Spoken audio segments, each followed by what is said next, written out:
Okay, welcome this morning. This is our July council meeting. And just a warning or a reminder that this meeting is being live streamed. So first, I'm going to call the meeting to order. And then we'll have a moment of reflection.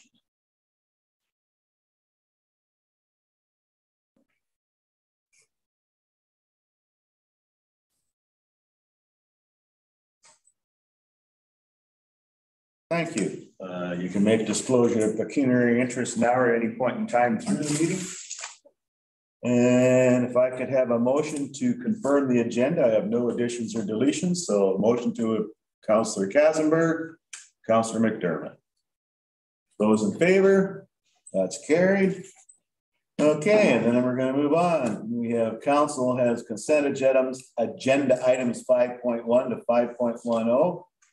And the June 16th, 22 council minutes. Does anybody want to see anything pulled or discussed? Deputy Warden Eggets. I'd like to see 5.1, the council minutes of June 16th discussed. Okay, anyone have anything else? Councillor Wright?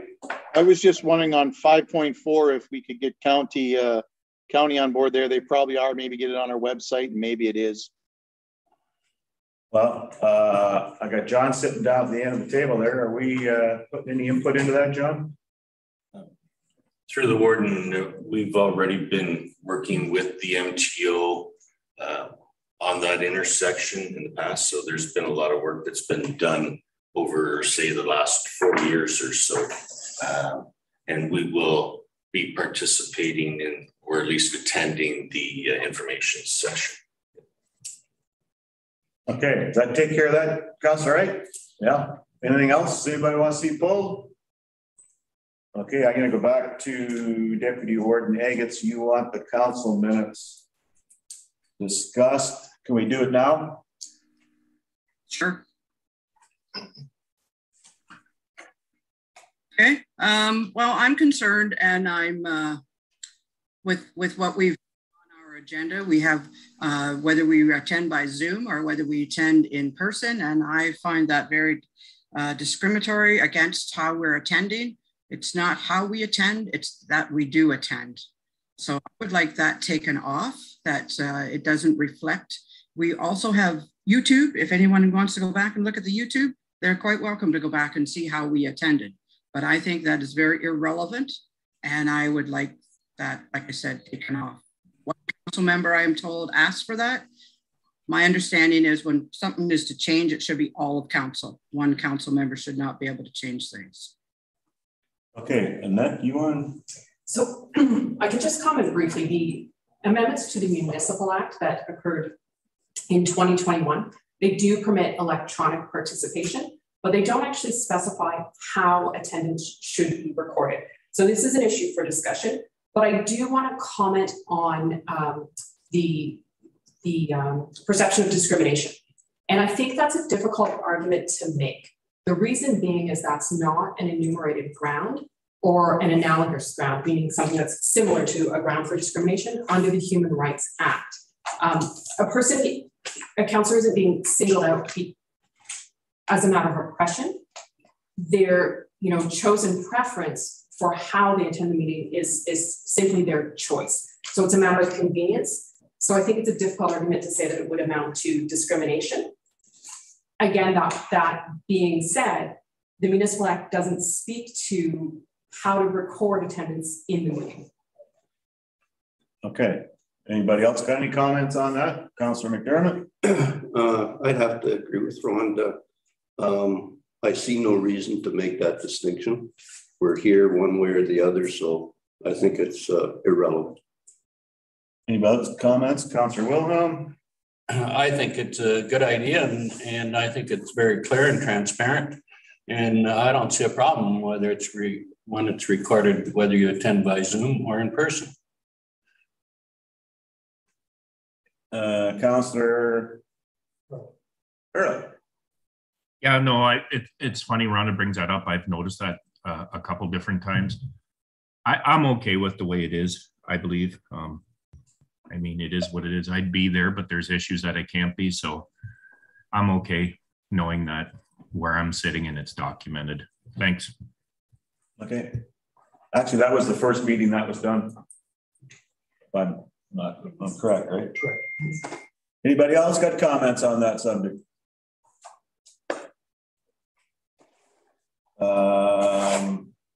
To move forward, we can either receive the consent agenda and approve the minutes. And then if somebody wants to make a motion after to change that, then we'll deal with that after the fact. How's that? Does that work for you, Deputy Warden Higgins? Well, not really. I still say that one council member cannot ask for things to change, and that's what happened here. Someone asked to add this, and I'm asking for it to be deleted. So I'm not. Okay, well, did you want to make that a motion? Yes, I do. Do you have a seconder? Councillor McDermott. Those in favor, raise your hand.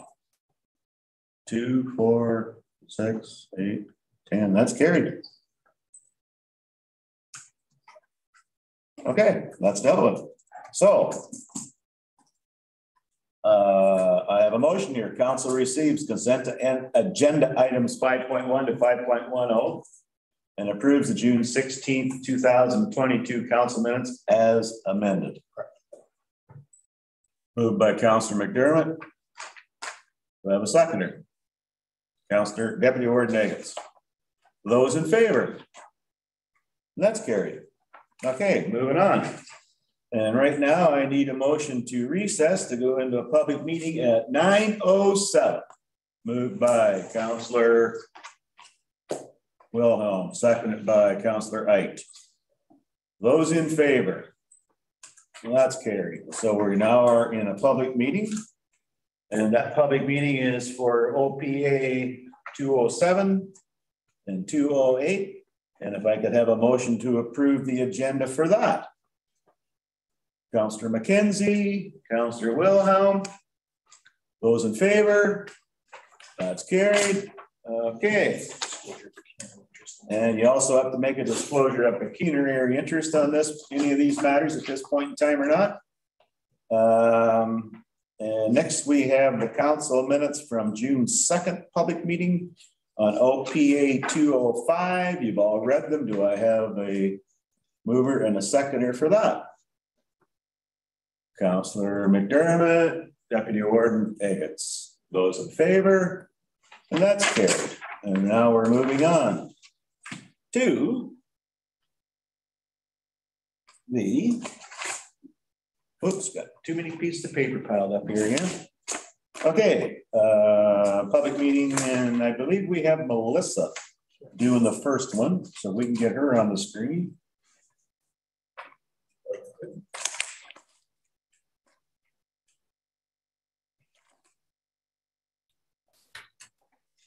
Good morning, everyone. Good morning, Melissa. I'm going to try to share my screen.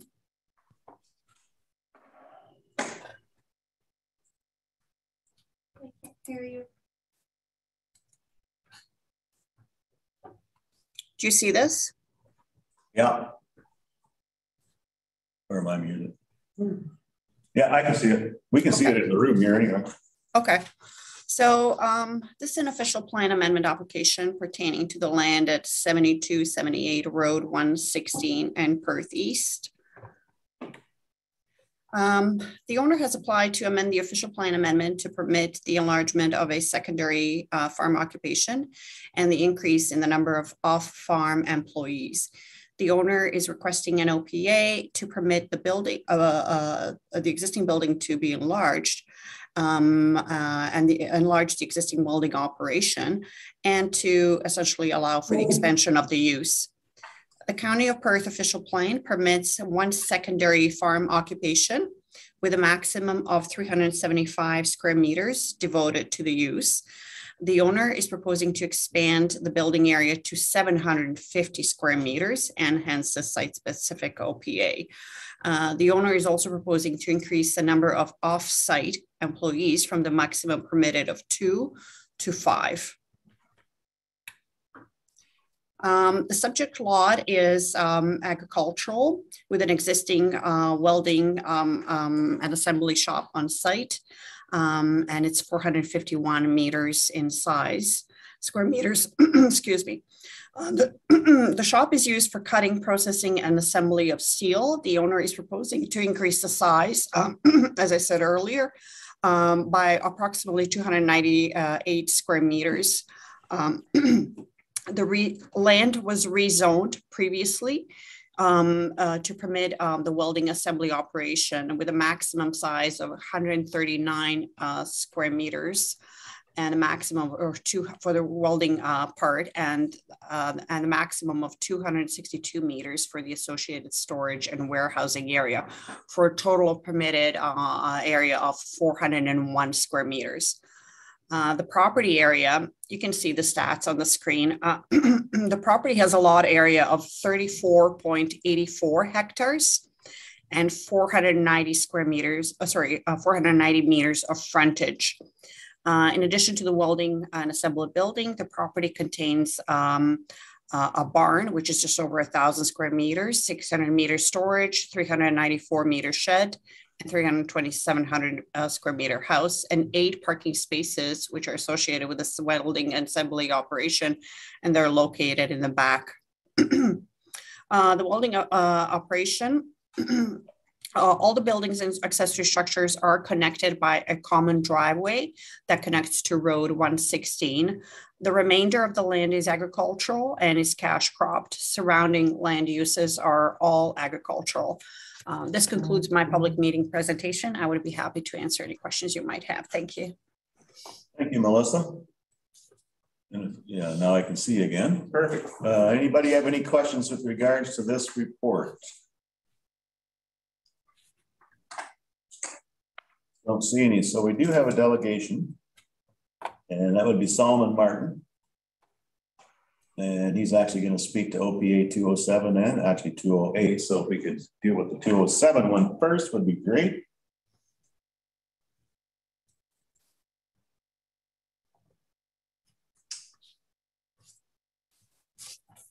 There it goes.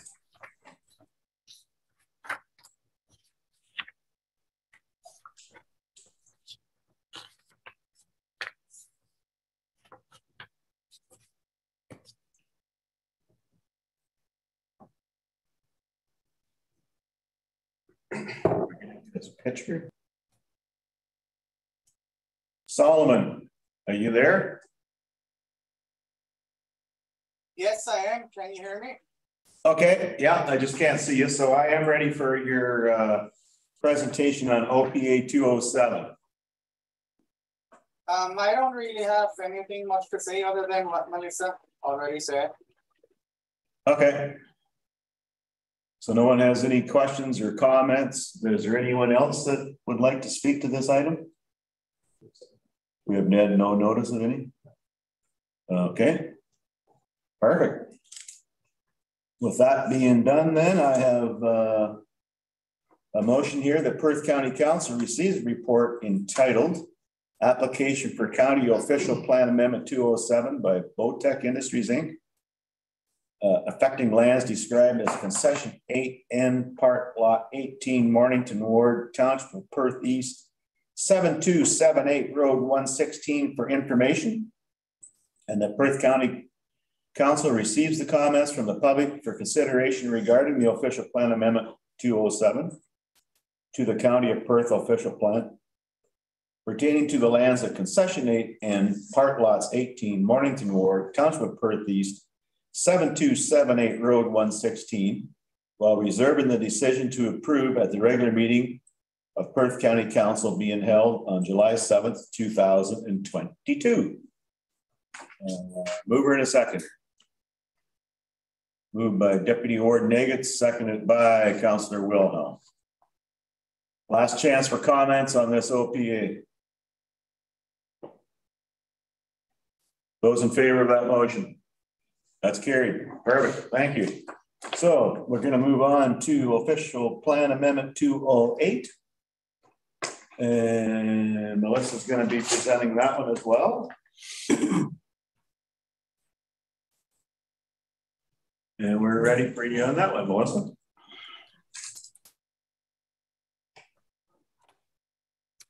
Is it up on the screen? Yeah. Okay. So this official plan amendment is pertaining to the land at 6870 Road 121 in Perth East. The owner has applied to amend the official plan to permit a site-specific policy to permit the enlargement of a secondary farm occupation. The owner is requesting an OPA to permit a building addition to the existing sawmill operation in order to allow for the expansion of the use and to prevent sawdust from migrating to the neighboring property. The County of Perth official plan permits one secondary farm occupation with a maximum of 375 square meters devoted to the use. The owner is proposing to expand the building area to 615 square meters and hence this OPA. The property has a lot area of 21.04 hectares and 350 meters of frontage along road 121. The abutting parcel, which is 20.15 hectares farm lot, is adjacent to the subject lands, and it's also owned by the same owner and serves as part of the overall cash crop farm operation. The lands have recently merged on title, in fact, in July 2020. The property contains an existing dwelling. You can see some stats here as well for the actual operation. But the property, besides that, the property contains an existing dwelling, livestock, cattle barn, machinery, storage shed, and as I mentioned earlier, the sawmill building and associated outdoor storage. The property is also cash cropped. The owners of the subject lands have operated this family-run sawmill secondary farm occupation since approximately 2015. The business initially ran out of an approximately 370 square meter detached structure, and the operation has subsequently expanded over the last few years. The sawmill operation consists of processing pine logs that are delivered from various locations in central and northern Ontario as follows.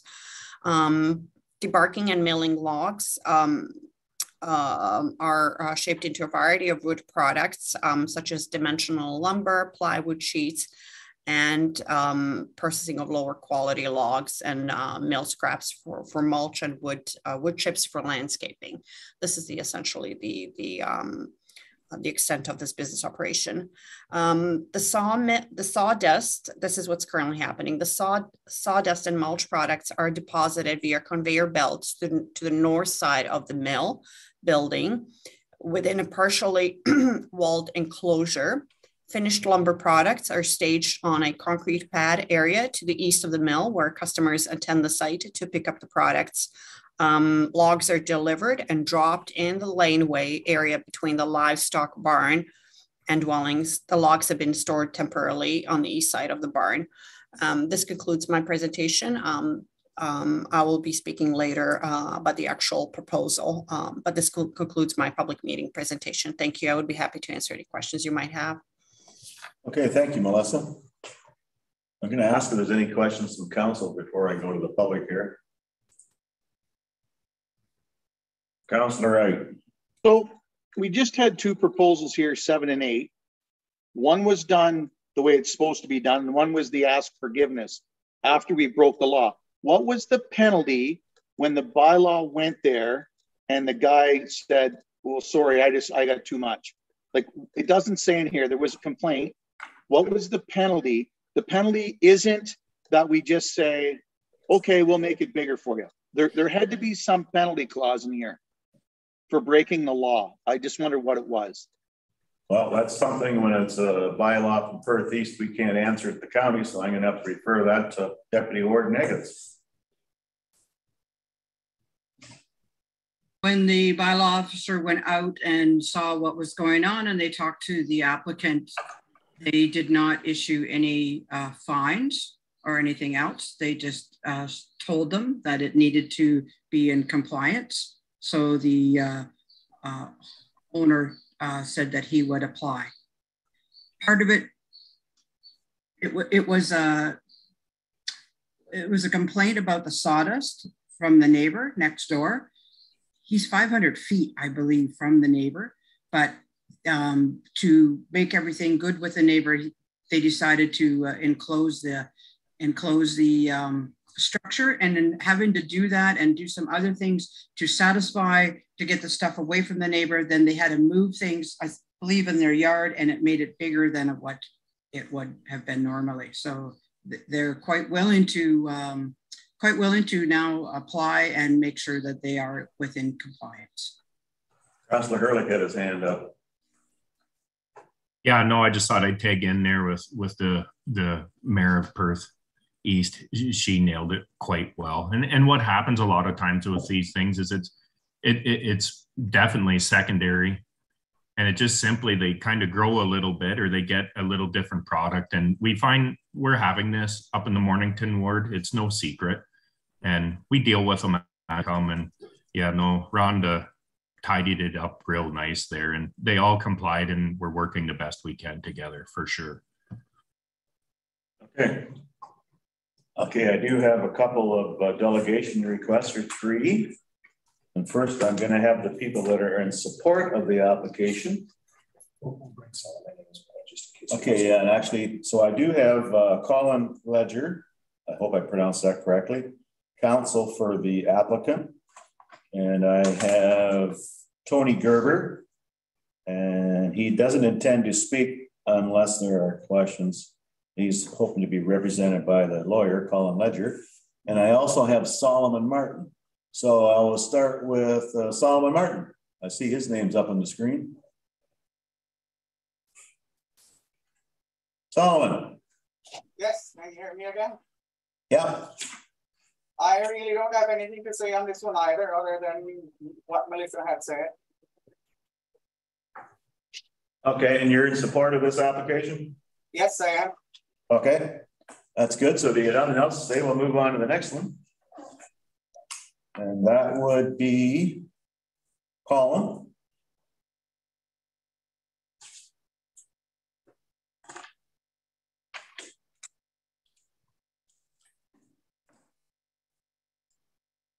Morning, Colin. Thank you. Can you hear me, Warden and Council? Yeah. Great. So good morning, and I am Colin Leger, as you mentioned, of the firm Garrett Pickfield LLP, and I'm here on behalf of Mr. Tony Gerber. And just to summarize, Mr. Gerber is the owner of the neighboring agricultural property and lands immediately to the north of the sawmill property. And I am joined by Mr. Gerber, but also his mother, Darlene Gerber, and they will both also be able to answer questions if necessary following my short presentation here. So the subject sawmill, as was alluded to, has expanded in recent years since its inception in 2015, and has done so, unfortunately for Mr. Gerber, without necessary and required mitigation measures. And this would include permissions from the Ministry of the Environment under an environmental compliance approval. And as a result, the expanding sawmill has led to dust and odor impacts to Mr. Gerber's property. These impacts, while the operation began at a smaller scale in 2015, these impacts began to impact Mr. Gerber's property as the sawmill expanded in 2019.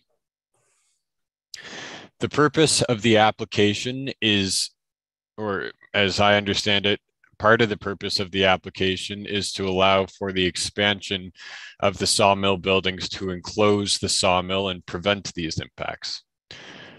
On the basis that all elements of the sawmill are enclosed, or are to be enclosed, Mr. Gerber supports this OPA application. Note also that Mr. Gerber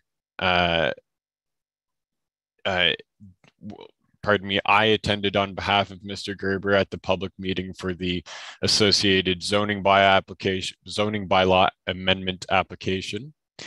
And at that meeting, we submitted on behalf of Mr. Gerber a letter from an air quality engineer, Mr. Doug Lyons, which included the following 3 recommendations. That first, the material stockpiles be relocated as far away as practical from the Gerber property. Second, the enclosure of all processing activities and sawdust/mulch storage. And third, the relocation of any outdoor cutting, wood chipping, or other dust emitting operations to an indoor properly ventilated building. This would include the proposed debarking station, which is currently, which there was some confusion about at least at the township meeting as to whether that would be enclosed as a result of these applications.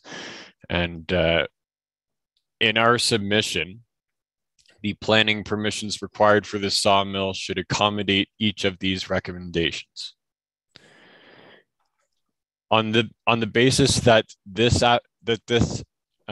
is accomplished with the requested planning applications, Mr. Gerber supports the OPA application and the zoning bylaw amendment application as well. And although I know that's not before council today, though, again, we would like to be specific in that in our request that all elements be enclosed as a result of these planning permissions, including the debarking station. Further, we would also submit that there are ongoing impacts to the Gerber property during the processing of these applications. As it was raised earlier this morning, the township has not asked that the operations cease during the processing of these applications. So there are currently unmitigated impacts as a result of the expanded sawmill continuing without the enclosure as proposed. And on that basis, Mr. Gerber requests that these applications be processed as soon as possible, or that the sawmill cease operation in the interim. Not only has he encountered impacts himself, but he also has a child on the way due in August, and that is also a concern of him in terms of the health impacts for that child.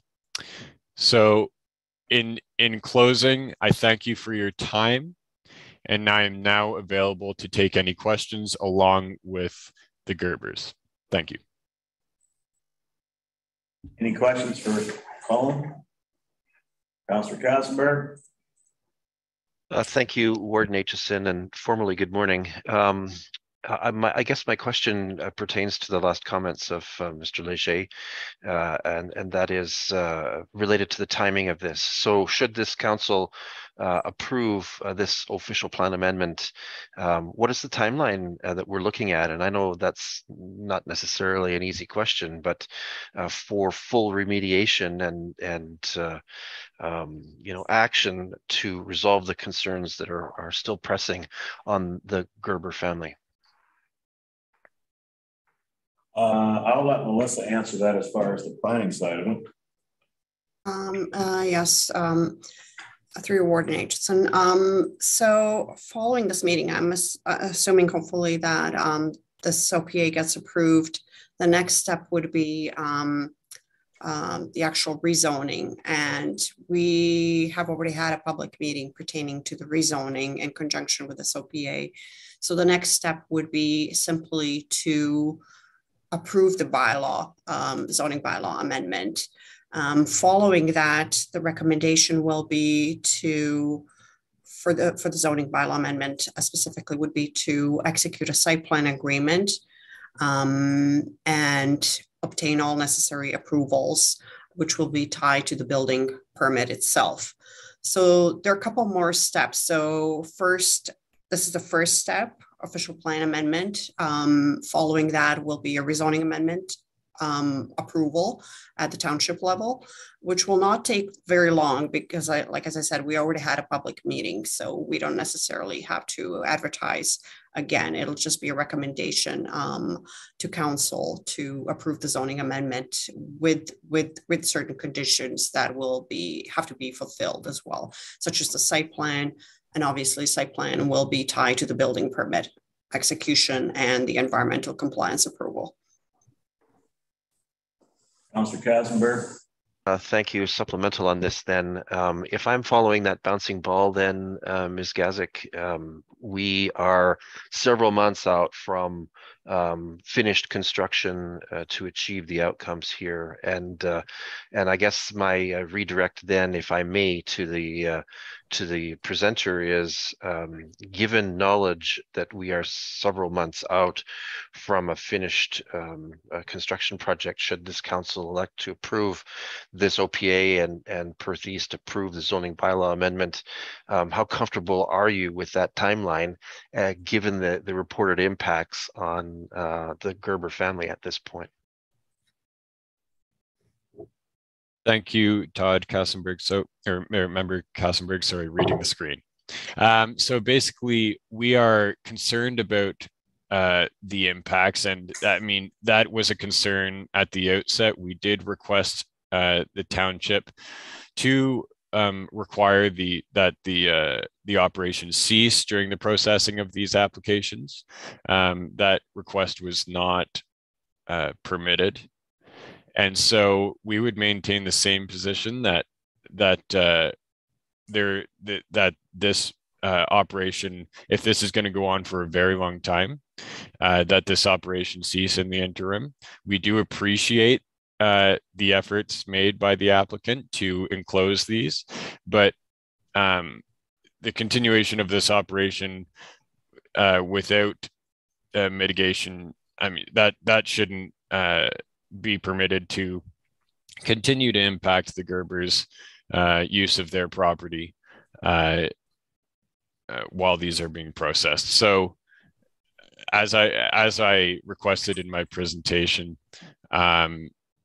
we would ask that these applications be done as soon as possible and all approvals be implemented as soon as possible, and ultimately that these buildings be constructed and the enclosures be constructed as soon as possible. In the interim, again, we don't have an exact timeline right now, but it seems to be months. We would not want this to go on for, longer than a month, let's say. It's hard to be too specific, but it's hard to, we would not want it to go on for longer than a month without some kind of mitigation imposed on the property. Or at least the cessation of the operation in the interim. I hope that answers your question, Councillor, and thank you. Here's Councillor Hurley. Do you have a comment or question? Combination, more comments. I've made this comments at the lower level. Typically at times like this, OMAFRA has normal farm practice boards too that go around, whether it be greenhouses, hydro regeneration, methane, and they set up shop and is this a normal farm practice? The idea, it sounds like this scale has got large. Nobody's going to argue that. But to say that sawmills, wood processing on farms doesn't go on, that goes on all over the place. So this is where we're at. We have to be very careful here, the uniqueness of this. I do know a normal farm practice board from OMAFRA would set up shop and they would pay attention to wind, direction, odor, just in general, and give a report as well. So to totally cease operation, I don't believe that is something wise we should consider with legalities, but maybe it's at a size that is not quite of normal. But again, sawmills, wood processing is very common on farms. So it's a unique situation. I've talked with both parties here before, similar to what I'm commenting. I just thought I would bring that to this council, and it's unique, that's for sure. Thank you. Deputy Warden Eggets. The Ministry of Environment was out at the very beginning of this process. They, at that time, did not find any impacts on what was going on. To me, it's up to our township, Perth East, if we decide to cease what's going on here, not the county. We are in the process of trying to make a non-conforming business into conforming. Unfortunately, it's going to take time. We have no medical documentation that shows us that it is causing health issues at this time. So we in Perth East are proceeding, and yes, you know, we all wanted to get through as quickly as possible, and I'm sure that the neighbors will as soon as the everything is approved. As you touched on a key point, our job here today is either approve the official plan amendment or not approve the official plan amendment. It's up to the township of Perth East to decide the continuation of the operation until this is dealt with completely. Now, Colin, you got your hand up there again? Yes. Thank you, Warden, and thank you, councillors, for your comments and questions. I just wanted to note that I agree that this is not the area of the county to deal with this matter. However, I was raising it for the purposes of ensuring an expedited or a hastened process for this OPA specifically, and though, I mean, I also do not expect that would take as long as some of the other permissions. And I would also note that Mr. Gerber did submit an allergy report to the township, so that is there, and we can provide it again if necessary. And then thirdly, while the ministry did visit the site, it is also standard for sawmills in Ontario to obtain environmental compliance approvals under the Environmental Protection Act. So I just wanted to make those three things clear, though I do also agree that the council's jurisdiction here is limited to the OPA. Thank you. Okay. Anyone else on the favor side? I do have another delegation here, and that is Darlene Gerber. Colin mentioned that. Yeah, but Darlene, does Darlene want to speak? Because she wants to deny it.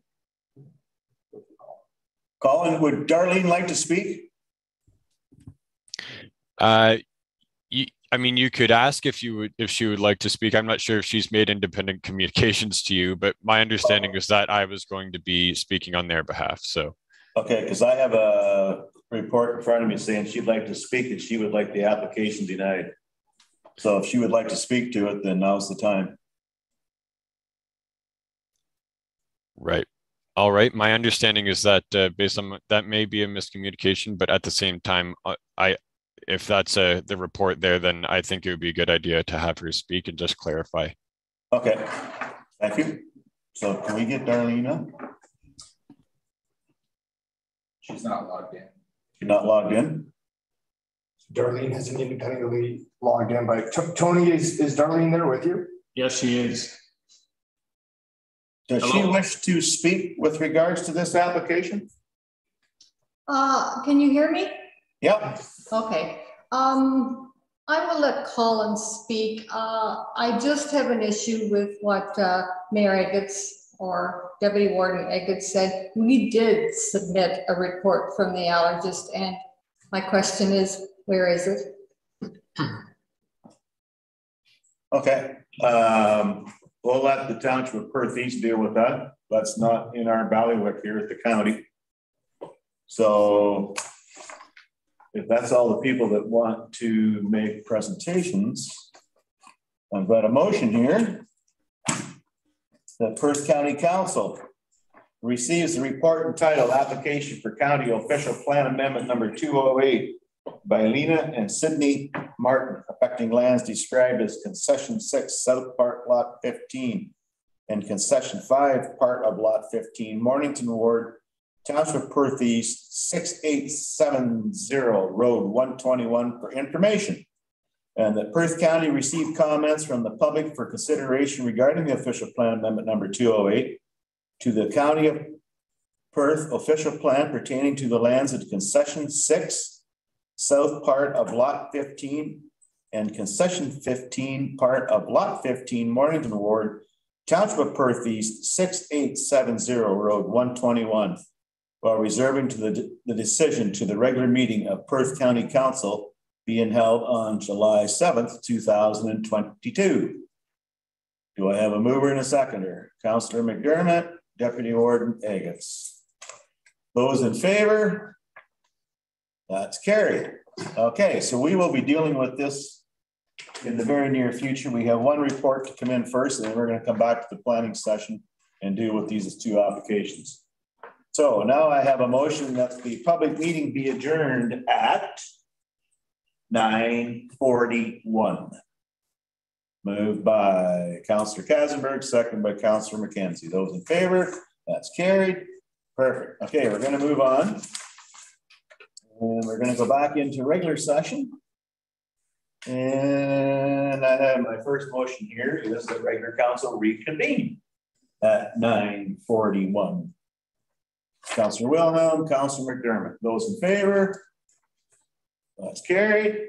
And now we're moving on to the Perth County Greenhouse or Partners in Greenhouse Gas Work Plan 2022.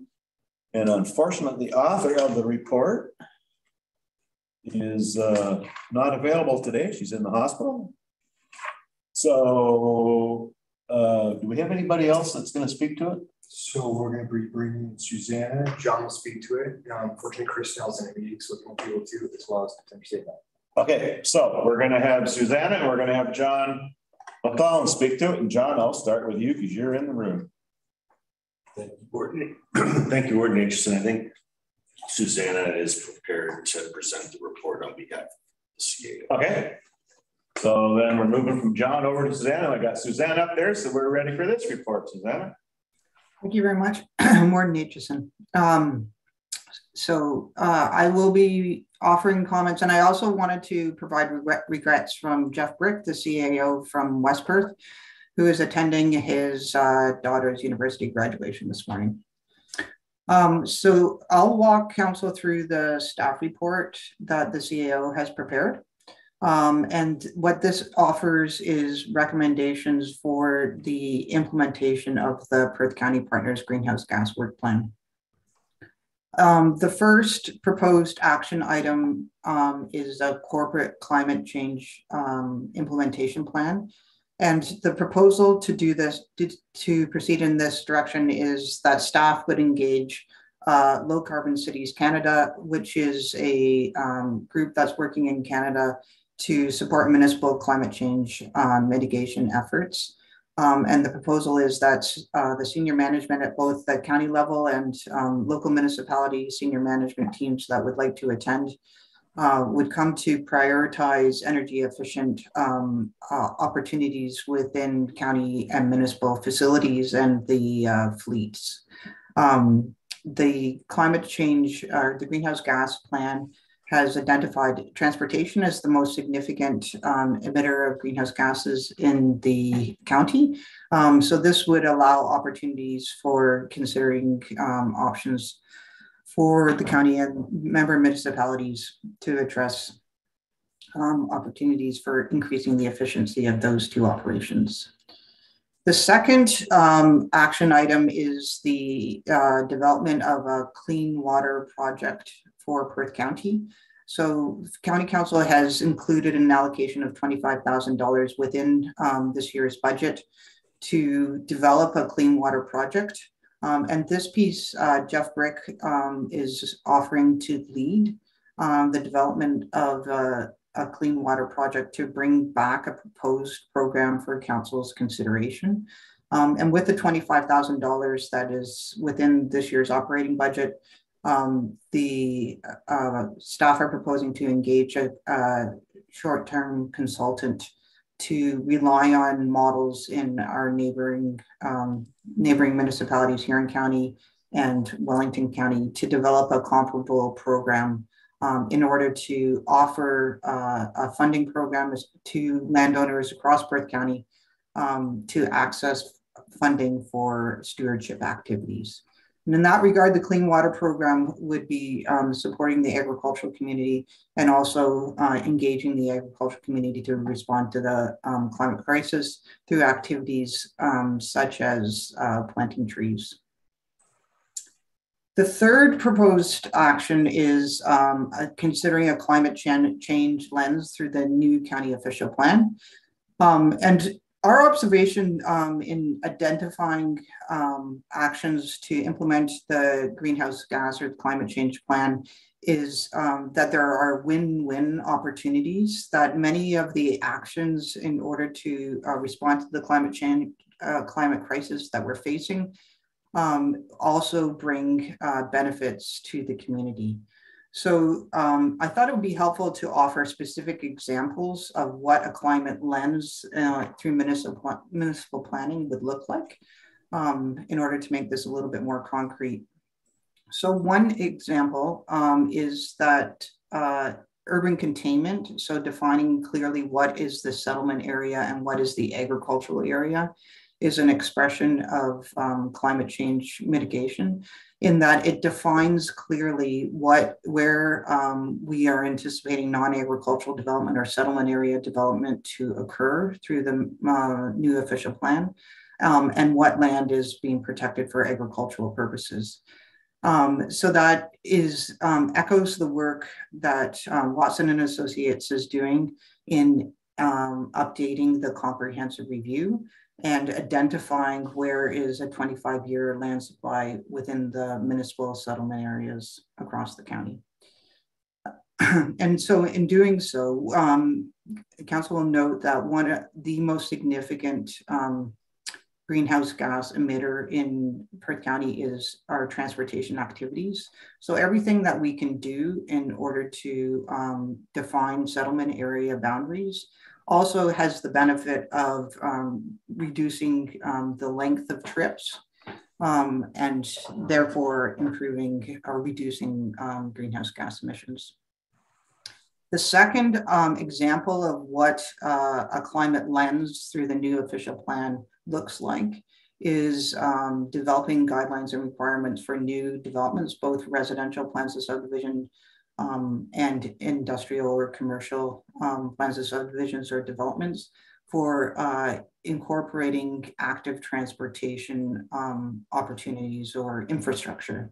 So that would look like cycling pathways and cycling infrastructure and pedestrian infrastructure and pathways, which also has the benefit of improving well-being of our communities. So when people are making decisions about how to get downtown or how to get to work, they have the immediate option of cycling or walking along pedestrian or cycling pathways, which has benefits of reducing transportation emissions and also improving the well-being of those communities in promoting active transportation and exercise, as well as reducing the number of car or truck trips. So the third action here in the staff report is supporting active transportation. So I've mentioned that already, but also to recognize that the work that the Perth County Economic Development Department is doing in engaging many activities to promote cycling and hiking in the county. So clearly this is also an economic development direction, as well as climate change mitigation. And then the final action for the in the CAO's report is a communication strategy. So we appreciate that in order to respond to the climate crisis that we find ourselves in, there is an opportunity to invite all stakeholders, residents, community members, agencies, governments across the county to collectively respond and show up to address the climate concerns. And what we would like to be doing is using the corporate staff in order to advertise or communicate with the public with regards to what implementing the climate change plan looks like in Perth County. So that summarizes the staff report, and I will answer questions as I'm able. Questions for Susanna, Councillor Hurley. Oh, okay, great. Just one question in particular. I could go on for quite some time, but I'll keep it quick at this point yet. So for the clean water portion, what are the working parameters? Mr. Brick has said he's going to engage in that. What are the parameters, or is it a surprise? I mean, we've seen the initial reports here. There's intentions of bylaw enforcement. It was built right into it. Eventually, this is where it's going. I stay steadfast. This is all UN driven. We can look at Holland right now and the mess it's in, the war, literally war they are at. It's loose. It's loose, and I would just a few more parameters. For example, what kind of parameters would Mr. Brick be working in with this clean water project? I believe a lot of this is out of municipal control. The federal and the province should be implementing this, and we comment back. I stay steadfast. This is why Perth East opted out, and we will be creating our own by the sounds of it. But what kind of parameters would there be, for example, for the water portion? Through you, Mr. Warden, to Councillor Hurlick, the parameters, what's proposed is that there be a short-term contract in order to develop the parameters, and that those parameters would be brought back to County Council for your consideration and discussion. But it sounds like I might be guessing that you're concerned that there would be additional regulations. What the Clean Water Project proposes is that it is a grant program. So the opportunity is to provide funding which serves both to help the agricultural community address soil health, increase tree coverage, respond to the climate crisis, and also it's considered an economic development activity, as it would be funding part of the stewardship efforts, and the remaining would be matched by the landowners themselves. So it's not proposed to be a regulatory activity; it's a volunteer activity. Deputy Warden Eggets, you have your hand up. Yep. I think we need some clarification on what is actually going on here with this work plan. When this all started, we hired a climate coordinator, and North Perth did that. We all participated, Stratford and St. Mary's as well. Now we've come to the part, and I know Perth East opted out not to keep going, but now we're talking about doing a whole lot of a work plan and collecting stuff. And so who's doing this? Is the county doing this on behalf of all the lower tiers? Is the county going to hire a climate coordinator? In the report, it talks about collecting the money from the lower tiers because they said they wanted in. I find this very confusing, who's doing what here and what direction we're even going.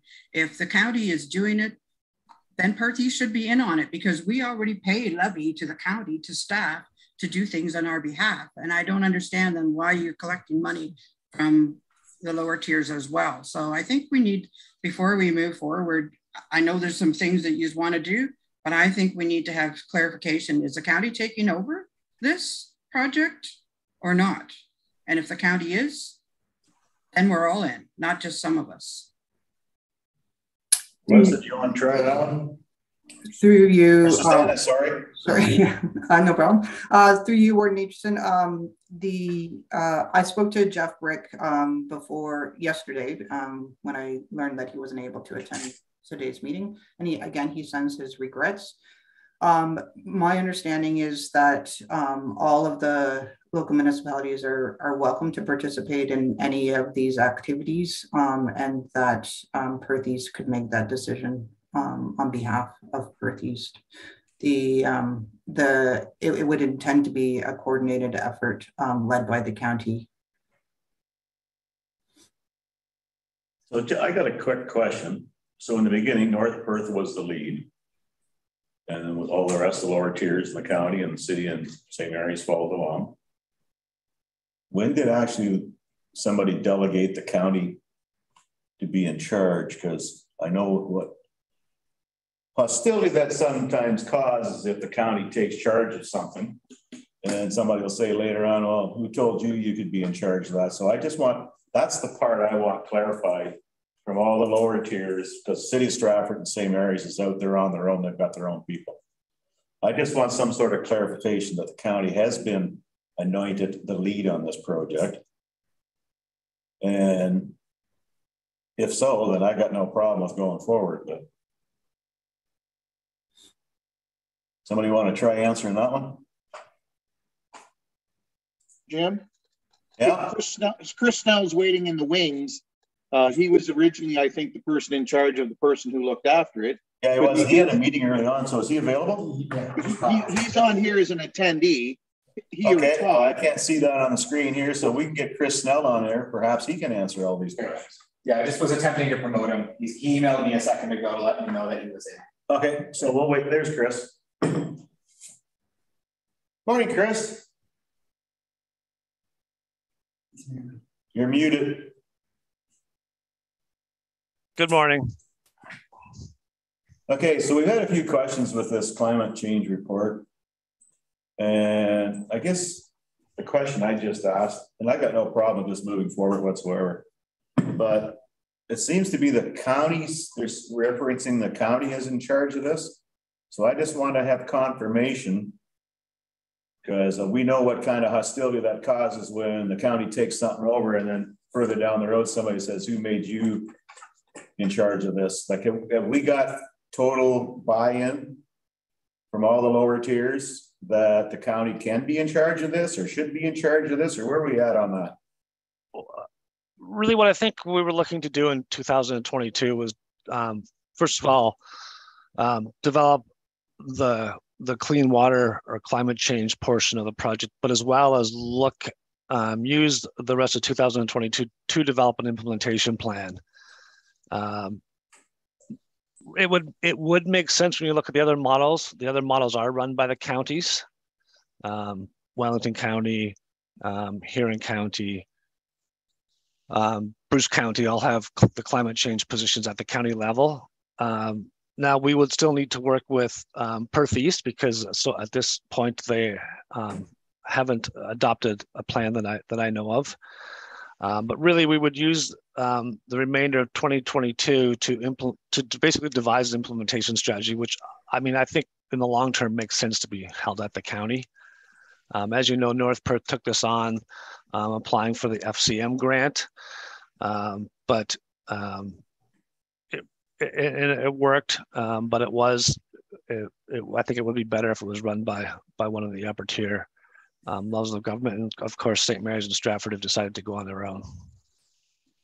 Okay, well, that provides some clarification. So I take it you have meetings between the CAOs and John and the planners on this, so perhaps maybe at some point you can bring back a report saying that we'd like the county to take charge of this, and then we'll have it officially on the record, if that's okay with you. But I got no problem with this moving forward as we are now. Councillor Katzenberg's got his hand up there. Thank you, Warden Aitchison. Just I want to get Chris's confirmation while he's with us. To this point in this project, we have funded it through FCM funds and through contributions of each of the participating municipalities. To this point, there hasn't been a significant contribution beyond those sources, right? So as something like this is proposed to be moved to the county, I think Deputy Warden Eggett's concern or questions was, well, now you're starting to use county resources and perhaps more fulsomely. And the consequence of that is that, Perth East may want to be involved. But if I'm following the bouncing ball, and I want to confirm this with you, it is intended still that the lower tier contributions to this project continue at least for 2022, and that in 2023, as we hit a budgeting season, then the next council will have the opportunity to decide the extent of county skin in the game, so to speak. So could you sort of talk that through so that all of us have a common understanding on that one? Generally, I think that's correct. I think in the end, we're really looking for the county to house the expertise through the staff level. I think all the municipalities, including the county, will have their own implementation plan, and those implementation plans will likely require additional resources. I think that's one of the things we heard through the development of the greenhouse gas reduction plan was each municipality is unique in some senses, and we will need some of our own resources to deal with our own local challenges, but we want to work collaboratively as possible to also deal with the things we can on a regional level. I think that's really what we're targeting by trying to create this model. Does that help? The FCM grant there, Chris, can you just quick explain that, where that came from and how that was put together? Or there was only a few available for all the whole province to get a hold of, or the country rather. Where did that come from? So the FCM, I think some of their money was from the federal government, but of course it's the Federation of Canadian Municipalities, and they are leading a lot of the climate change initiatives through the Federation of Canadian Municipalities. There are still funds available through FCM for projects. For example, many of us participated in the EV charging network that was put out, that was coordinated with the 5 counties of Huron, Bruce, Wellington, Perth, and Grey. So there are monies available through FCM still, and that's one of the things we just need the resources and specialties to actually seek some of that funding that's available to implement some of the climate change projects. Yeah, okay, and just the second component, the initial legislation that was pushed to us that we have to do this, was that from the feds or from the province? So there's no specific legislation that requires yes, okay, us to do this at this time. However, there's lots of discussion around municipalities needing sort of a climate change plan to maybe apply for future and granting applications. So it's goodwill. It wasn't pushed by legislation, and that's where we were really hung up. We could never find the legislation, so we opted out. Again, I'll make the comment that the farming community is bombarded on a regular basis around clean water, nutrient management, granting systems, everything. There's lots in place, and it's through the government, and just the legislation that's in place is ample, I believe. And yeah, this is kind of loose, so I'll be opting out and I won't be supporting. Thank you. Councillor McKenzie, just before I ask Councillor McKenzie, further to what Chris Snella just mentioned, there are funds available.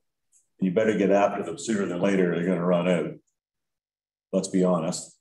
But as far as the climate change and efficiencies and whatnot, your lower tier municipalities and the county as well, you've been doing stuff on energy conservation and reports for how many years now? Through the ordinance since 2014. Since 2014. So you've actually already started down this road. This got mandated. I agree. Up a little. Anyway, Councillor McKenzie has a comment. Well, I'm not going to comment on the or question. Or question. Or question. No, I'm just a comment. I guess I'm not going to comment on the whole package that's before us, but I guess I do agree with Chris's thoughts. The only thing that I can really comment on being a border municipality with Huron County. Certainly, they have been quite involved in clean water, and you look at the amount of grants that are available to their farmers, whether it be protection for individual wells, low-level crossings, planting trees, what it is, they have far succeeded what we could do in Perth County. And it seems to rejuvenate, but certainly Huron County has been behind it 100%, and it certainly shows in what they're doing up there. So I think we could learn a little bit from our neighbors, and I certainly would support it. Other comments or questions? Councillor McDermott? Yeah, my concern is to support active transportation. I understand what they're talking about, but you know, is that gonna lead down the road when the province abandons us on the transportation system that we set up? Like, is that you know, in the future, are we going to take over that and $500,000 a year that we're going to be spending on it? Well, I guess nobody has a crystal ball, but no, I'm not aware of that much money that's come from the province to get them up and running to start with. To be honest with you, I think most of the money that goes into your trails and whatnot comes from the local citizens or fundraising or. But I mean, the bus system that we've set up now. Well, the bus system, well, that's actually should help in reducing your greenhouse gas if you fill the bus full instead of having 10 cars out in the road. But at the end, though, the provincial money is going to run out and we're going to be on the hook. Well, I had an interview with, I don't know, one of the papers the other day, and he asked me about the future of Perth County PC Connect and wanted to know why we were doing a free week. I said, we're doing a free week to promote the service. I said, people need to use the service. It's a cheaper way to travel. It's far better than putting $2 a liter gas in your car. And ultimately, in the long haul, if you don't use the service, you're going to lose the service. And I made that point fairly clear. So it'll all depend on the level of subsidization that you want to put towards it. It's no different than any other project. Anyway, no more comments or questions? I've got a motion here. Perth County, the County Council receives the report entitled Perth County Partners Greenhouse Gas Work Plan 2022 and beyond, and that Council approves the draft work plan and directs staff to report back in Q4 of 2022 on the project status. Moved by Councillor McKenzie, seconded by Councillor Kazenberg, I believe. Okay, last chance for comments or questions. Those in favor, raise your hand. 2, 4, 6, 8, 9, 10. That's carried because we're missing 2 votes. Okay, that's it. Carried. Thank you very much, Chris and Susanna. And we'll move on. Thank you. Next, we're going back to planning services. Official plan amendment number 207. And we need to get Melissa back.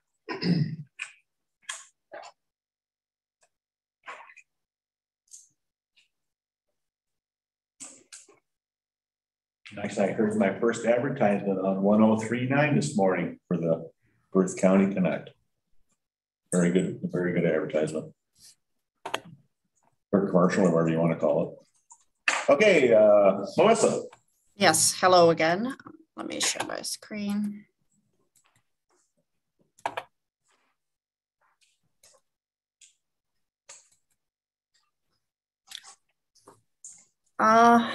Well, Melissa, before you continue there in the top, it says display settings. If you want to click on that. Okay, let me just, sorry, go. Yeah. Let me just, okay, let me try this again.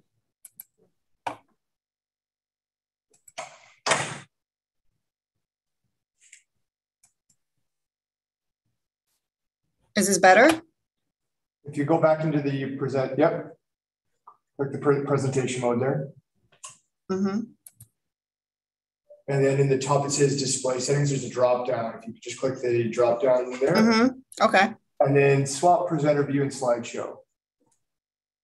And we're good on our end. Are you good? Okay. Okay. Back to BOTEC OPA 207. So the existing welding and assembly operation that we talked about earlier functions as an on-farm diversified use to the main use of the property for cash crop and livestock production. The use is specifically permitted as per the OFDU guidelines. And I have given you the definition of the PPS definition of what on-farm diversified use means. So MOFR further clarifies in guidelines on permitted uses in Ontario prime agricultural lands, prime agricultural areas rather, that on-farm diversified uses must be located on a farm, be secondary to the principal agricultural use of the property, and be limited in area. The guidelines stipulate that an OFDU cannot occupy more than 2% of the lot area up to a maximum of 1 hectare, the more restrictive being applicable. The subject lands have an area of 34.87 hectares and therefore maximum area of 6,974 meters, 0.86 meters squared, encompassing all buildings and relevant outdoor areas would be permitted for an OFDU.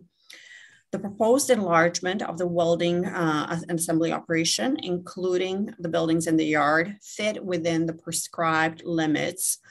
They're proposing 750 square meters, whereas 1394.97 square meters would be permitted for the buildings, as well as for the total area for the OFDU. So in essence, they're maximizing the allowable area and are just at 53%, I believe, of the total area, permitted areas for the building.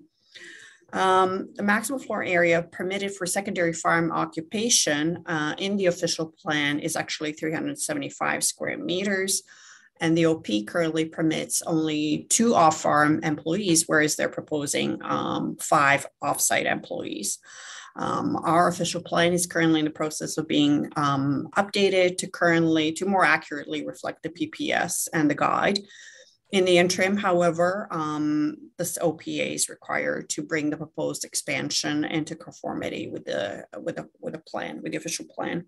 The increase in the number of employees from 2 to 5, in my opinion, is negligible, as sufficient parking will be provided in the secondary farm occupation cluster. The proposed expansion is consistent with the PPS and will conform to the general intended purpose of the OP with this amendment. This welding operation will be subject to site plan, which will require the owner to submit detailed drawings depicting the activity areas, all activity areas, building location, lighting, access, servicing, parking, grading and drainage, and will be subject to further municipal review. The OPA is consistent with the PPS and conforms to the general intent of the OP, and planning recommends approval of this official plan. This concludes my presentation. Thank you. Thank you, Melissa. Questions for Melissa? I can't imagine there's too many. We've been through it fairly thoroughly already. Councillor Kassenberg? Not so much a question, Mr. Warden, but just a comment. I find myself somewhat uncomfortable, actually, with notions that our official plan have constrained, and probably, we can all admit the official plan is quite a venerable age now, but it constrained those secondary farm occupations in ways to sort of be respectful of it truly being a secondary farm operation. And yet here we are, we're relying on other bases, including the PPS, which is very important, to be permissive here. And I just find myself wondering how far does it go before it's not a secondary farm operation, but a primary industrial operation on an agricultural property. And that leaves me a little uncomfortable. And I can't say I'm any expert on the issue of agricultural use and so forth. Maybe this is common, but as I understand it, there's some history here that Perth County Council has had significant debates over the last 20 years about this sort of growing use of agricultural land for secondary farm occupations and operations. And I feel a little bit underinformed about the precedents that have been set, the decisions that have been made by previous councils with regards to these things. But to me, you know, when you're talking about an 8,000 square foot building footprint, that's getting pretty large. And, you know, it strikes me as an opportunity for us to consider whether such should be in an industrial park and not on a farm. So I do have some reservations about this one, that I just, they're rooted more in philosophy than in the technical. But I'm a little bit surprised, I suppose, that you know, we're not seeing our own history on this and choices that we've made about allowing that size of operation on an agricultural property. Other comments or questions?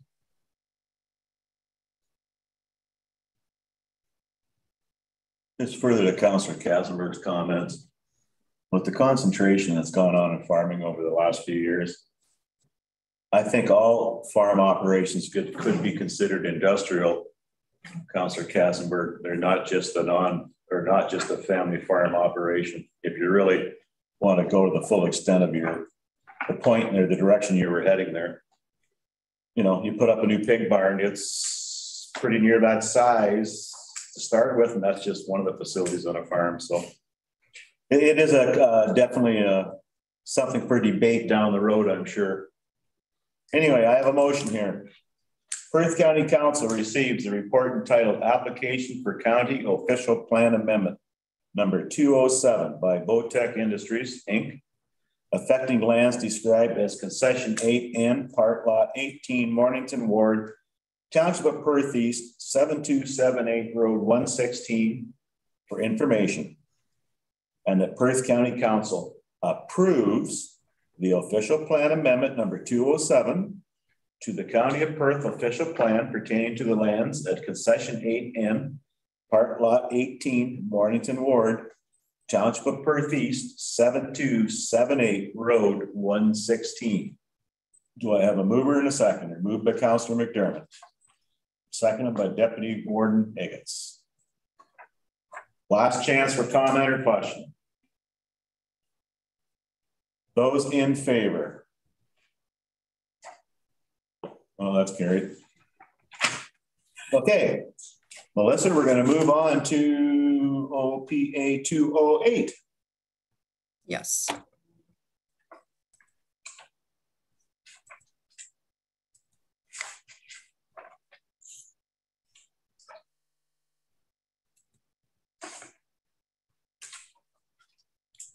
All good now on your end? Just waiting. Just, if click the slideshow button there. Mm-hmm. Please. And again, just display settings. Display settings, and then, yep. Okay. Thank you. Okay. So back to this is again official plan amendment 208. The existing sawmill business functions as a secondary use to the main use of the property for cash crop and livestock production.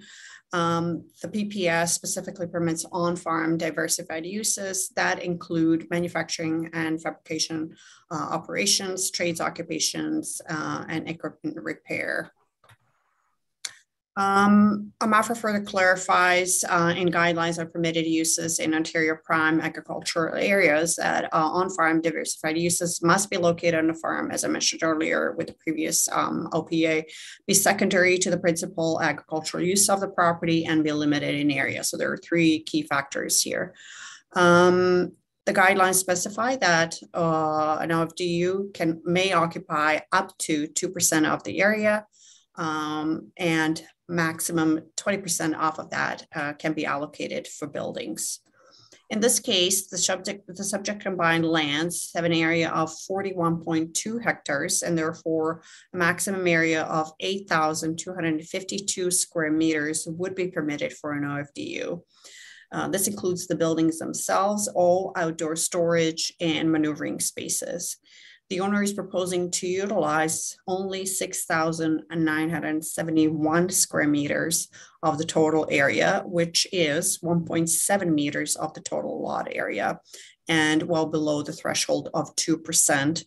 All OFDU buildings, including proposed expansions, would comprise an area of 615 square meters, whereas 1,650 square meters would be permitted under the guidelines. Thus, the proposal and the OPA are consistent with the PPS 2020. The maximum floor area permitted for secondary farm occupation in the official plan at the moment is 375 meters. Our official plan, as I said, is currently being updated to kind of more accurately reflect the guidelines and the policy.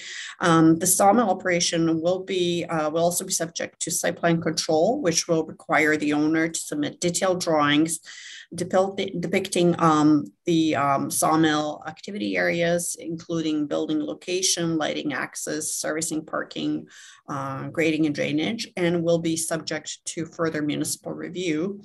Additionally, this proposal will be subject to environmental compliance approval, which will be dealt with at the site plan and building permit stage. The OPA is consistent with the PPS and conforms to the general intent and purpose of the official plan, and planning thus recommends approval of this official plan amendment. This concludes my presentation. I would be happy to answer any questions. Thank you. Thank you, Melissa. Questions for Melissa at this point on this OPA? Deputy Warden Higgins. Not a question, but my apologies to the Gerber family. We did find the letter on the allergies. So I just want to make that public. Okay. No other questions or comments? I've got a motion here. Perth County Council receives the report entitled Application for County Official Plan Amendment number 208 by Lena and Sydney Martin, affecting lands described as Concession 6, south part of Lot 15, and Concession 5, part of Lot 15, Mornington Ward, Township of Perth East, 6870 Road 121 for information, and that Perth County Council approves the official plan amendment number 208 to the County of Perth official plan pertaining to the lands at Concession 6, south part of Lot 15, and Concession 5, part of Lot 15, Mornington Ward, Township of Perth East, 6870 Road 121. Do I have a mover and a seconder? Moved by Councillor McDermott, seconded by Councillor Hurlick. Last chance for comments or questions. Those in favor? That's carried. Perfect. Thank you, Melissa. Now we're going to do the official plan update project from Sally, and then we're going to take a 5-minute break. We're going to bring Stephanie down as well. So Sally. Okay.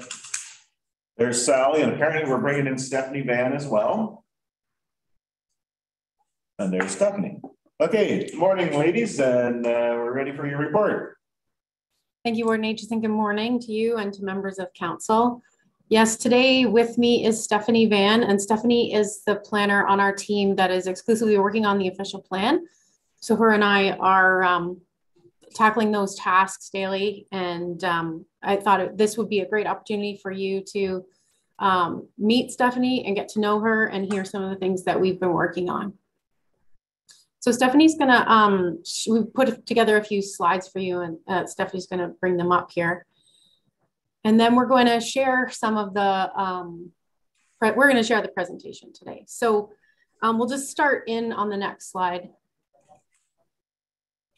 And council will recognize this, this visual. It's an excerpt really from the flow chart that was created very early on in the project back in probably 2018 or 2019 by WSP, who is the consultant that is working on the policy portion of the official plan with us. And I just pulled out this section just to sort of give us a sense of where we're at and where we're heading to next. So drawing some attention to 4.2 there, final economics, that word final economics, that actually refers to the comprehensive review and the growth projections. And as you are all aware, Watson and Associates have been tasked with updating the comprehensive review, more accurately reflecting some of the rapid growth that Perth County has seen in the last couple of years. And in order to do that, they use the new Stats Canada data that's been released this year. They use a lot of analysis of economic trends locally, provincially, federally, and globally. And then they also use quite a bit of data from the communities here. So we've been working together with the building officials in each of the lower tiers, and we've provided Watson with 5 years of building permit data, as well as a very fresh look at a vacant land inventory. So accounting for things that have been developed over the past few years and giving them a greater sense of what is truly vacant currently. And we've also provided that to them spatially. So they're going to be able to then display not only the numbers for us in their reporting, but they're going to be able to show us on maps where these places are, which I think is a really nice thing that we'll be adding to this report that wasn't in the 2022 report. So just checking my notes here. Yep, that's sort of where I wanted to leave it. And Stephanie's going to talk a little bit more about the committee portion of this slide. Yeah, so one other thing we'd like to draw your attention to is the committee work, which will be coming up next. And this flowchart is a little bit out of date because it was created in 2019. So some of the things that have changed is 4.10, we see there the stakeholder focus group. We are going to move that up above 4.8, the first draft official plan. So to increase efficiency, we are planning to host all the focus group and the committee meetings simultaneously. So that includes the steering committee, the technical committee, the stakeholder focus group, and then also the housing committee, which again isn't on this flow chart just because it was created in 2019. And the committees are tasked with reviewing the draft official plan prior to public consultation. And again, these 4 committees include the steering committee, which is currently made up of the 5 CAOs in Perth County with an intention to include the mayors and the warden. The technical committee, which includes the planning staff, various ministry reps, and conservation authority rep. The stakeholder focus group, which represents the diverse demographics, groups, and communities across the county. And then also the housing committee, which focuses on attainable and affordable housing within the county. So what we wanted to give you a bit of a summary of some of the things that we've been working on to date. And we just talked about the comprehensive review. So I'm going to skip now to growth planning. And you guys will recall we did fundamental workshops where we showed essentially the process that we go through in order to evaluate candidates for growth areas, which parcels of land essentially are the most developable or the most easily developed over the short term, if you will. And so we look at land use constraints in that scenario, and we also look at servicing constraints. So what we've been doing now is adding another component to that, and that is an agricultural impact analysis, which is sort of an addendum that we'll be including in our submission to the province when our plan is finished, and we're looking to them for approval of that plan. They also want to see a report on agriculture impact assessment of growth areas. So what we intend is to provide council with mapping that shows those land use constraints, shows the agricultural impacts in a visual form.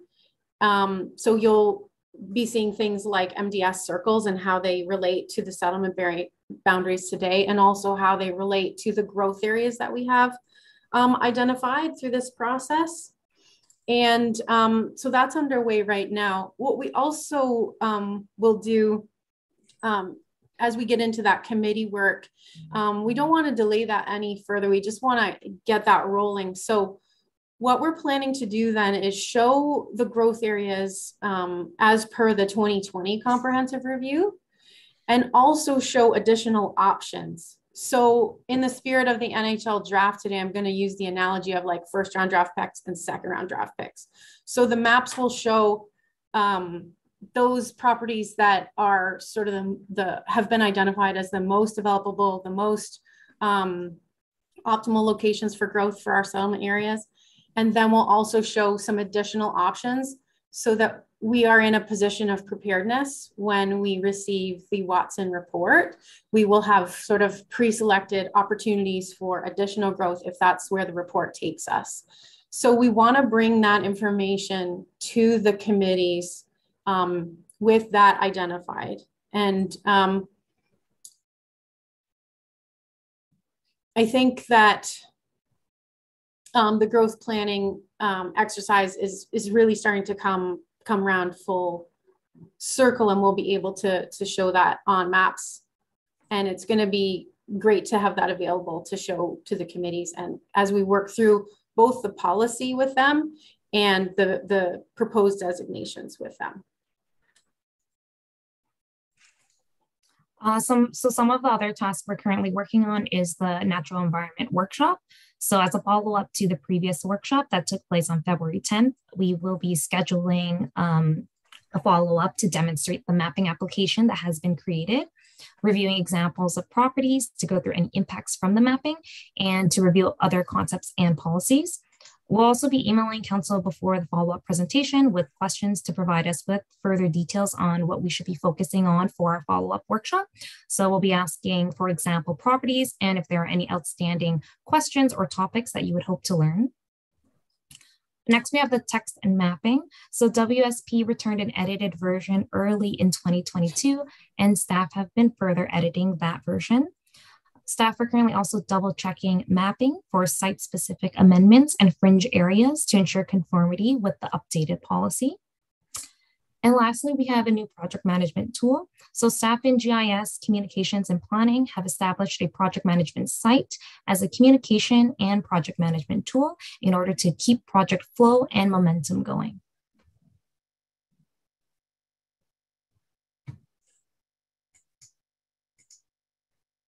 So what these current tasks that are underway do is they really build the draft OP, and we'll be in a position then to offer it. We want to start sharing it with folks and allow for that digestion and the conversation that unfolds on this draft. It's important that we get into that section now and we start talking about actual policies and actual mapping. So that's where we're heading. And with these next steps, we're moving into that committee work that we've been talking about. So over probably in another couple of weeks, we're going to start reaching out to members of each committee. It's been a fair amount of time since they have been engaged. And we want to, first of all, assure that membership is current. So for example, on the technical committee, there have been changes in the folks that are in those particular roles at either the province or conservation authorities. And so we want to ensure that we've got the current person in that role on the committee. We also will be reaching out to just give a heads up about some anticipated scheduling and how we will be offering information in ahead of the meetings for them to be able to arrive at the meetings fairly prepared for discussion. And also we're looking at the stakeholder committee, and we're seeing that, you know, there are folks in our community that aren't really represented there. So we're contemplating a call for additional membership to see if we can have a broader scope of like the demographics and the different community groups that are represented in here in Perth County, and make sure that that everyone has an opportunity to see themselves as represented on the group and being able to then discuss and understand the policy that's being proposed. So Stephanie and I will be doing final preparations on the materials that we're going to be using for these committee meetings, and the techniques that we'll use to help engage people and be able to facilitate important discussions in a sort of timely manner and as efficiently as we possibly can. And the next steps from preparing the committee work would be to prepare for the natural environment consultation and launch. And then next we would be scheduling committee meetings and facilitating the review. And finally, our plan is to bring Watson to council with their updated growth projections and review of proposed growth areas, as well as presenting a draft official plan to council with WSP. Now, these next few steps will bring us through to the next few months with the ambitious goal of bringing Watson to council and presenting the draft official plan with WSP for October. And that concludes our presentation. So thank you everyone for your time, and we're here for any final questions. Okay, thank you. So if I can get the screen clean, there we go. Questions for either one of our presenters to this point in time? Deputy Warden Eggets. To deal with the natural heritage piece, we have talked about sending letters to all the residents. Is that still happening? And where are we at with that part of it? Yeah. Through you, Warden Aitchison, that's an excellent question. We really don't have an official green light yet from council to proceed with the natural heritage consultation. I really want our follow-up to be an opportunity for us to all, ensure that we're on the same page. And then I think what's critical is that you have an opportunity to see the mapping and see how these areas are proposed to be changing from the current OP to the proposed new OP, and then we will launch. So we have a lot of our tools for that consultation prepared. They maybe need a little bit of polish yet, but they're largely constructed and ready to go. And yet we really need that green light from council. And so we want to make sure that everyone is comfortable with materials and understanding them before we proceed to the public with that consultation. And our goal is to do that simultaneously with the discussions around the draft OP. So recognizing that the official plan that we will be bringing to committees and eventually even bringing to the public is a draft. It's there for consultation. And so we're proposing that we will do the natural heritage consultation simultaneously with the committee work and with the public consultation, that it's continually being refined and improved over time. And that at that point, when we end public consultation, that's when we will truly have a draft OP with both the final growth areas and the final natural environment area delineated. Councilor Hurley, do you have your hand up? Yeah, no, I did for sure. I'll just piggyback off of Deputy Warden there. I believe there was pretty specific direction given around sending letters out and even motions and staff hired to help with the GIS mapping for that component so that we could make that happen. Last I heard, it was about 2,700 properties that were affected.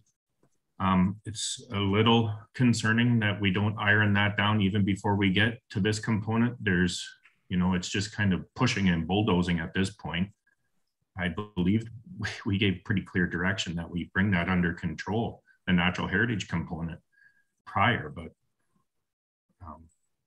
I guess that's what I got to say for right now. Thank you. Deputy Warden Eggets. Yes, I was under that same assumption. I thought that letters were going out, and if we don't have clear direction, I think maybe we need to give that today, that we do have a motion on the books. The problem is most of the people don't pay attention to what's going on, and I'll use myself as an example. Several years ago, they designated Potter's Our Farm as an environmental wetland. It's the driest piece we have in our property, yet that's how it's designated. People don't realize there's an issue until they go to build or they go to do something.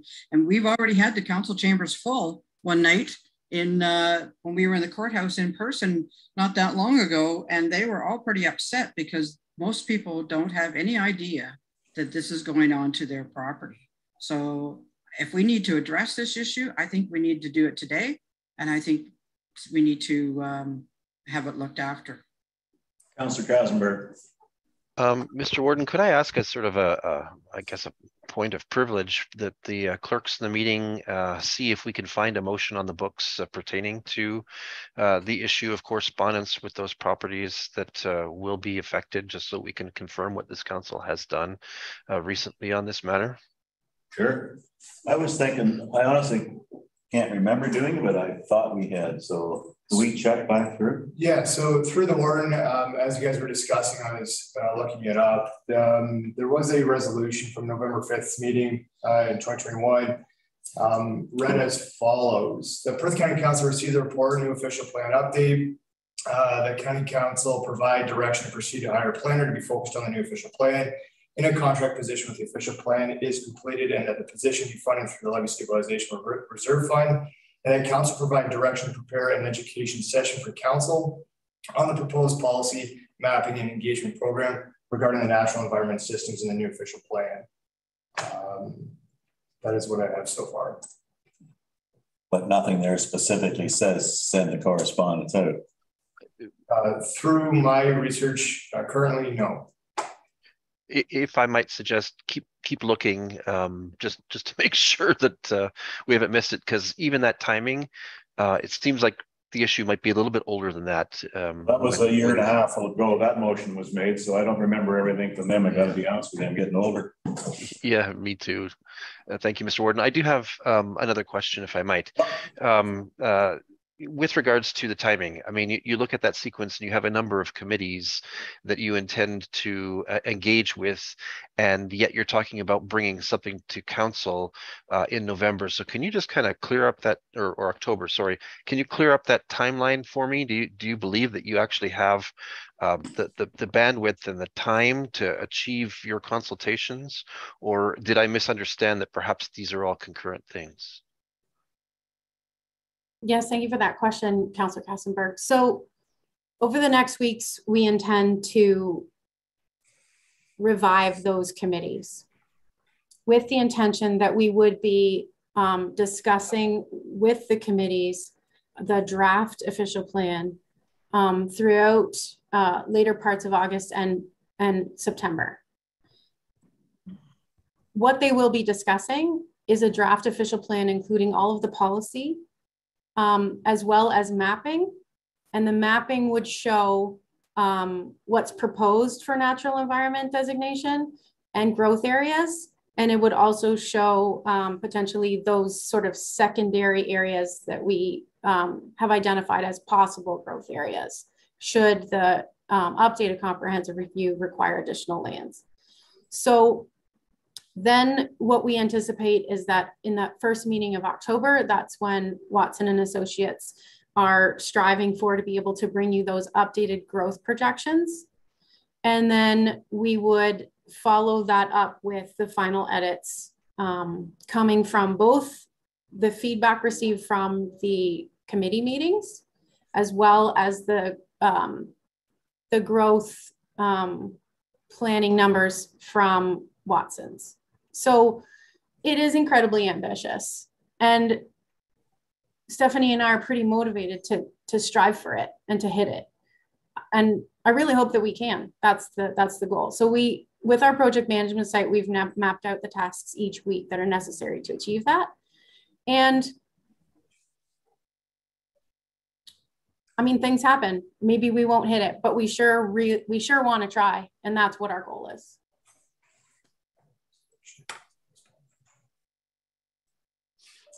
Okay, thanks, Sally. Tyler's got another resolution here to read. Yeah, so through the warden, prior to my time, November 7th, 2019, going back a little bit further, there was a resolution through a report that was brought forward by Hannah Holman. And that resolution reads as follows. The County Council postponed the natural heritage engagement sessions to allow for future consideration of policy development and direct planning staff to produce a complete event plan for the proposed engagement sessions, including draft mail-out materials, coordination of logistics, equipment needs, staffing resources, and venues, and to allow for contingency planning in the event for the public's interest and engagement exceeds the allocated resources in session time.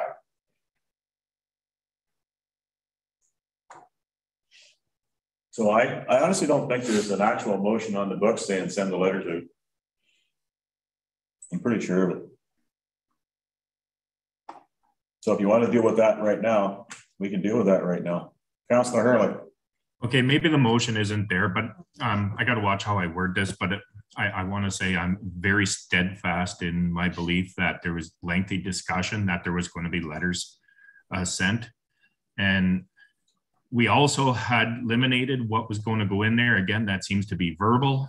It would cut down the letter sending if we keep out all the thickets and the fence rows, because that's stuff that we may enter into it. We were down to what we shall is what we enter into the natural heritage, and that helped a lot doing what the province mandates us. And I think we should stay on that and email that or mail that out. But we do need to, I can hardly stay on top of this, and I'm a county councillor, and I'll be honest. So I'm not sure how the public's supposed to stay engaged in this. We've had great shuffling within the planning. That's nobody's fault. It just happens, the times we're in, but it needs to be transparent. We have a duty. I believe we need to send letters here. Thank you. Okay, Councillor Wilhelm. Yes, further to Sally's report, I guess, and I guess I have concerns with, as expressed by Deputy Warden, that WSP is presenting or preparing this plan based on GIS, and there's no, they say there's several hundred properties. There's no mail outs. There's no way to review this yet. And yet we're talking that this is going to be presented in October. I don't think you're going to have much feedback without some kind of notice or something to present so people can review what is planned here. And we know that the natural heritage is just way out in left field right now, as far as I'm concerned. Sally? So yes, there is some general misunderstanding, and perhaps I need to be more clear. The natural heritage consultation strategy includes letters to landowners that would have an increase in designation on their property. And that consultation is proposed to start following a resolution from council accepting this consultation strategy, and that it would continue through the committee work, through the draft, and through the entire public consultation that will take place over the winter time. So it will have quite a time, length of time to unfold and for us to address the concerns or questions of all the potentially affected landowners. What I'm proposing to bring you in over the next, or proposing to bring the committees over the next several weeks leading up to September and October, is a draft. And the draft includes all of the policy. It includes all of the mapping, which shows the natural environment layers as representing what the study recommends that we designate. But that portion is going to be under consultation for an extended period of time. So what we're reviewing is that proposal, that draft. And it gets continually refined through the committee work and through public consultation. In October, what you would receive is the feedback from the committees and an update on how the natural heritage consultation has been launched and is beginning to unfold. And then a likely recommendation that we continue with the natural heritage consultation and we begin a more fulsome consultation publicly on the entire document. And responding to Councillor Wilhelm's question, the hundreds of properties that we are looking at right now, both Stephanie and I think that might be getting confused with the natural heritage list. So there is 2,700 landowners on the natural heritage list that would receive a letter directly notifying them. But in addition to that, there are several hundred property, I think it's in the 700 neighborhood, where there has been a site-specific amendment or there has been development that is not necessarily congruent with the current mapping.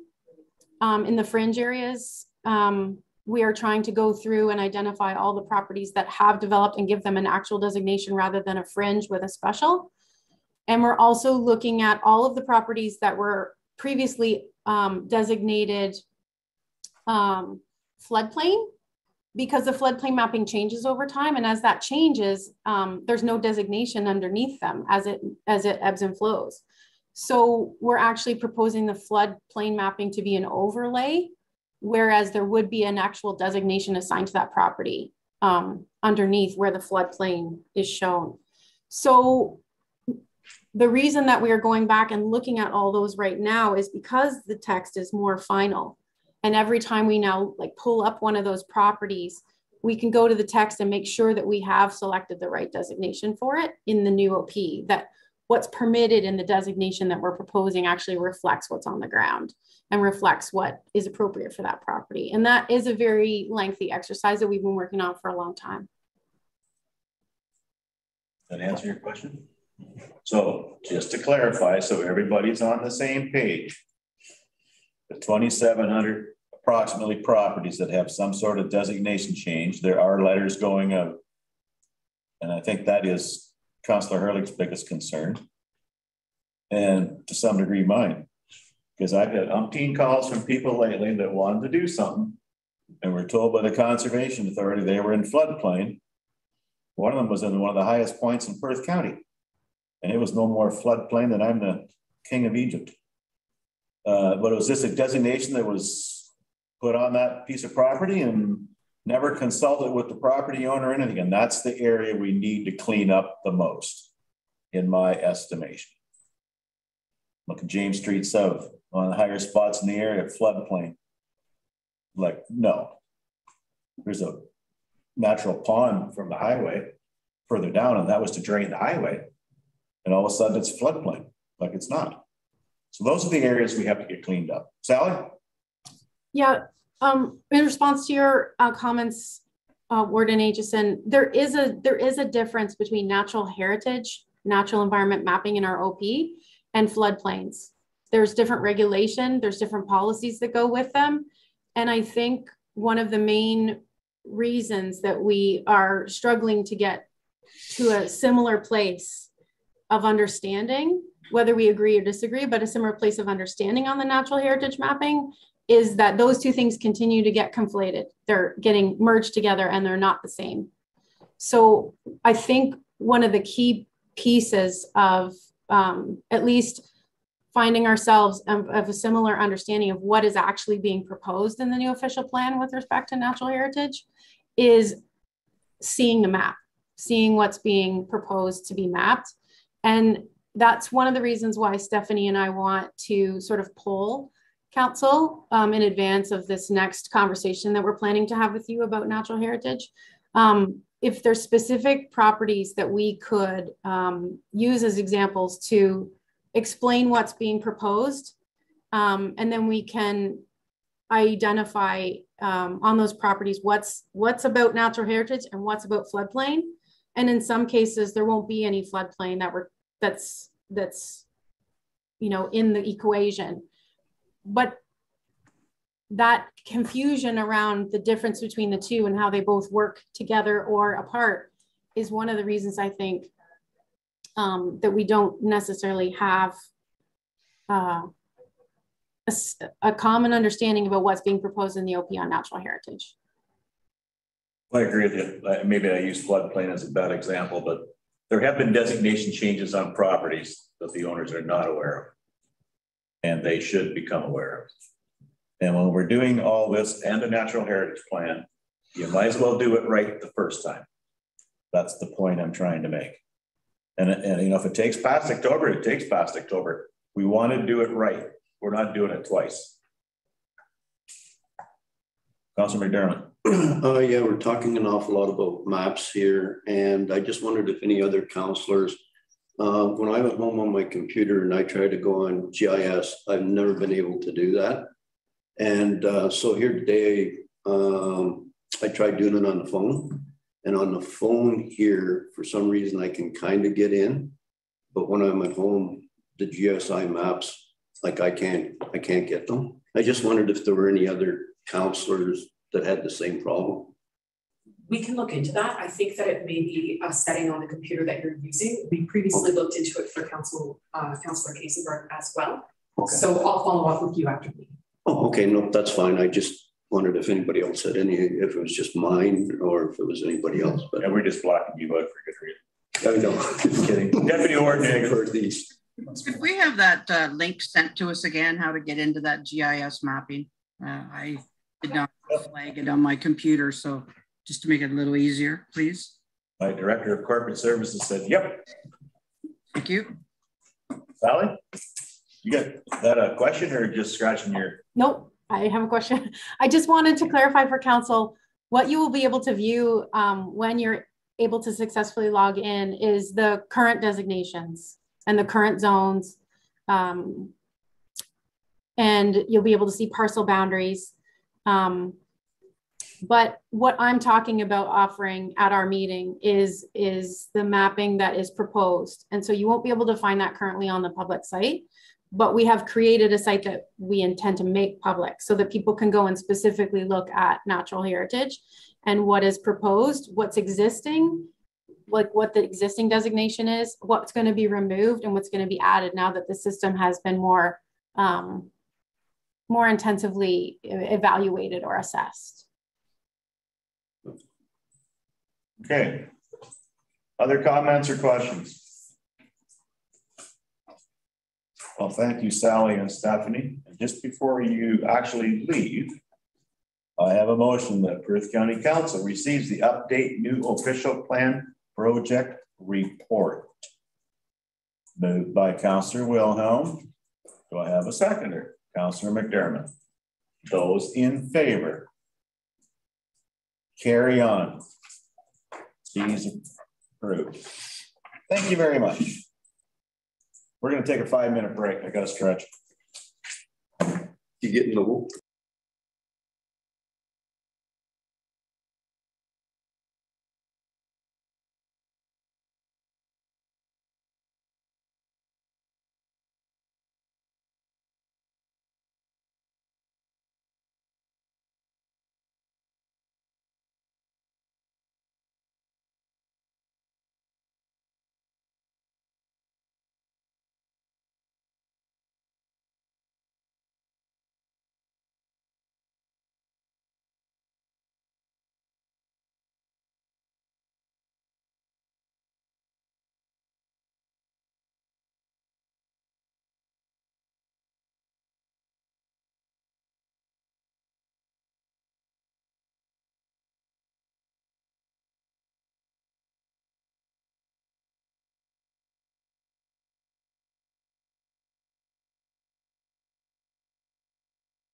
So maybe I can get. Okay, everyone, we're gonna get going here again. I see Doug's still a little blanked out, but we got everybody but him. So we're gonna actually start again. And our first report is the forestry inspection report. Thank you. So through the warden, before council is the May 2022 forestry inspectors report prepared by Marvin Smith, the forestry inspector for the county. Marvin went out and did 6 inspections as a result, response of submission of NOIs or notices of intent. If there's any questions, concerns, or inquiries, please let me know and I'd be happy to pass those on to Marvin. Any questions on that report? I have a motion here that council receives the May 22 forestry inspectors report for information. Moved by Councillor Wilhelm, second by Councillor McKenzie. Those in favor? That's carried. And just before we move on from forestry, when you were corresponding with Mr. Smith, can you ask him if he's aware of anything that might be encroaching on maple trees and starting to cause a little destruction? Absolutely. I have noticed a few maple trees that there'll be one branch up through the middle of a perfectly looking healthy tree. It's all of a sudden dead. And it's not that gypsy moth or whatever that is. But all of a sudden the leaves are just disappearing off like one branch. And there was a rumor a couple of 3 years ago, there was something coming up from the south that was going to attack the maples. I wonder if there's any evidence being here. That's good. Because I've got a lot of maple trees. Okay, moving on. Tax rates. Corey.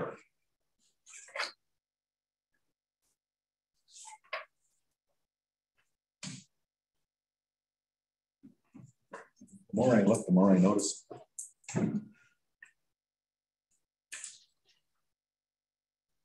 Morning, Corey. Morning, Warden Aitchison. We're ready for your report. Sounds great. So this is just a housekeeping report. It's essentially amendments to the requisition bylaws that were passed 2019 to 2021. Within the report, the comments noted is that there was no exact assessment in relation to industrial small scale on farm. So with no assessment identified, there was no tax rate identified in the bylaw for the purpose of the small on scale. But within Perth South, there was an actual property back in beginning in 18, 19, etc., that related to this small on scale. So essentially, we're looking to amend that bylaw to include that tax rate for the purpose of providing the adjustment for that property going all the way back to the 2018-2019 year. So if there's any questions on the report, I'll be happy to answer them. Any questions for Corey? Not seeing any. I have a motion. Perth County Council receives the amendment of tax rates within the requisition bylaw 2019 to 2021 report. Moved by Councillor Wilhelm, second by Councillor Kazenberg. Any questions? Last chance. Those in favor? That's carried. Thanks, Corey. Thank you. And we're moving on to the Cultivating Opportunity Grant Program. Sean and Tyler. Warden, through you to council. Good morning. Thank you for the opportunity to report to you here today. I have a brief slide deck that I'm going to share, so if you'll indulge me a moment while I bring it up.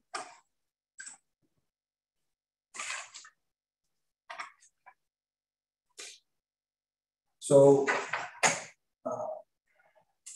right off the hop here, we're presented with the new name for the county's grant program, Cultivating Opportunity Grant Program. And we landed on this name because it matches the county's slogan and felt it captured the essence of what a good grant program should be. And that's by providing support through limited funding to the creation of opportunities to improve, I guess, the quality of life in the county.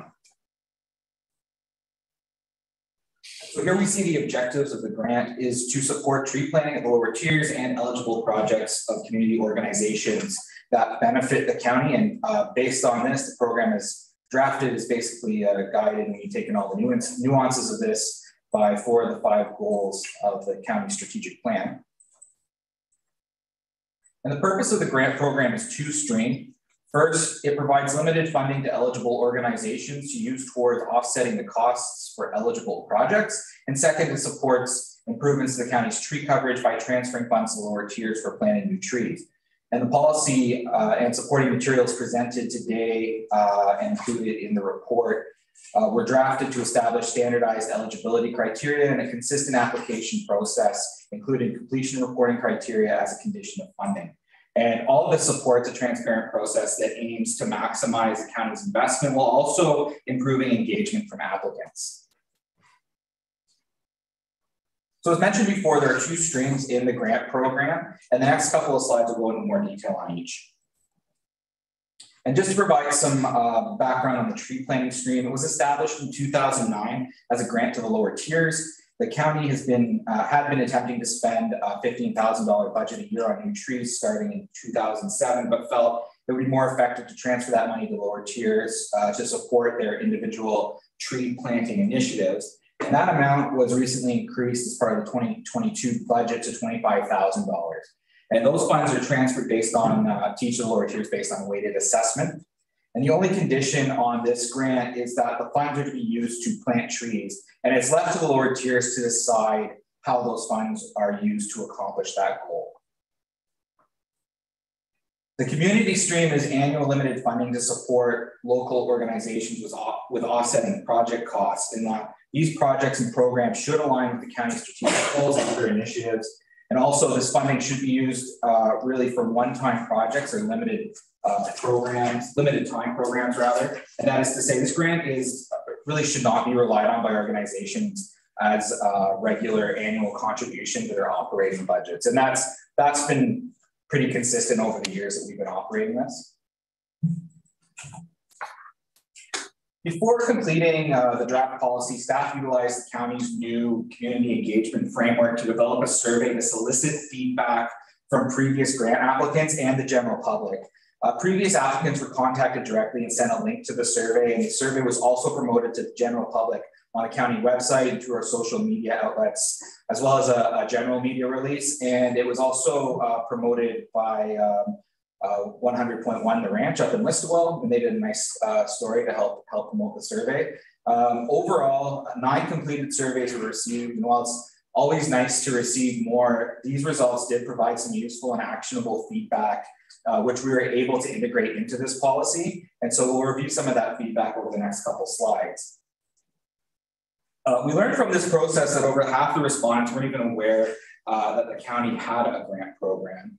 And given the feedback we see on this slide, the lack of awareness is not surprising. Half the respondents felt that the available grant information was poor, and 75% felt that communication about the grant program was poor. And no aspect of information available or the application process, including communication available information, was considered excellent.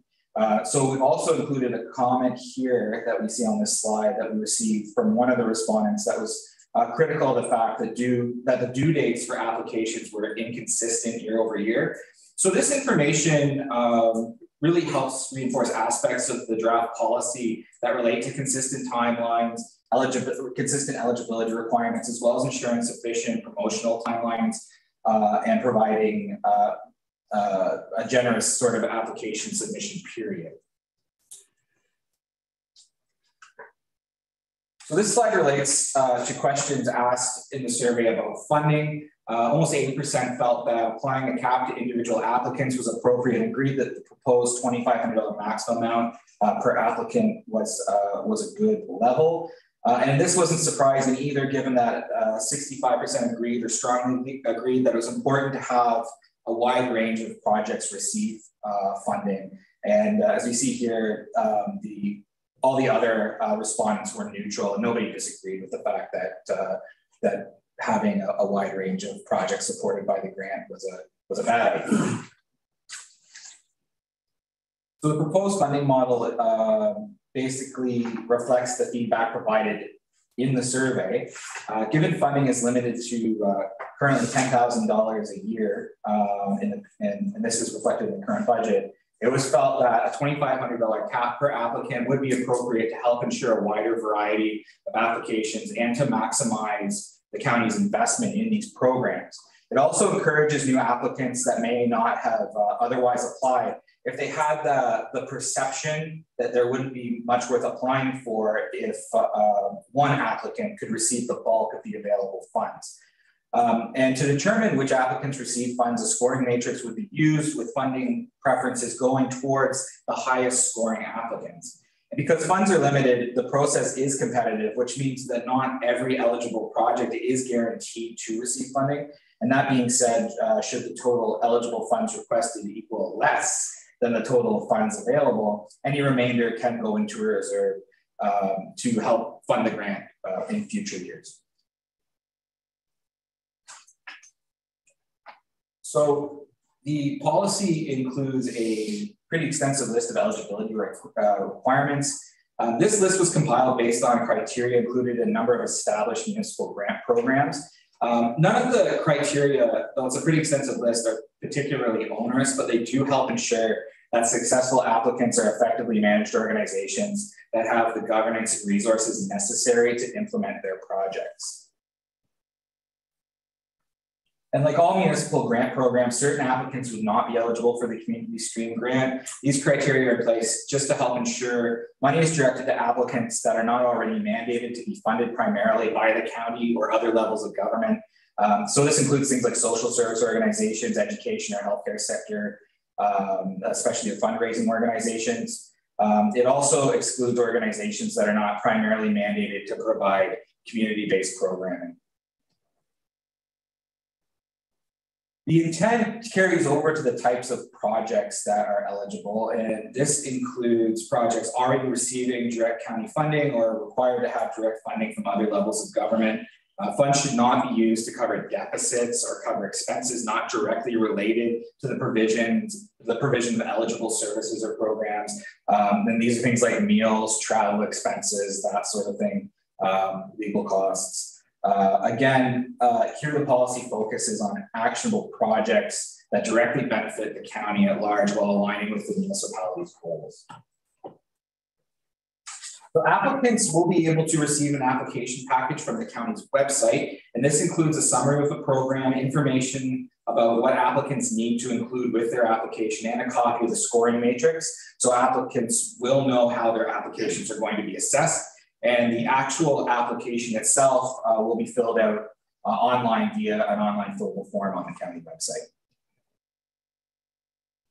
To facilitate transparency in the application process, a scoring matrix is included as part of the policy. All applications should be assessed based on this scoring matrix, which would be approved by council.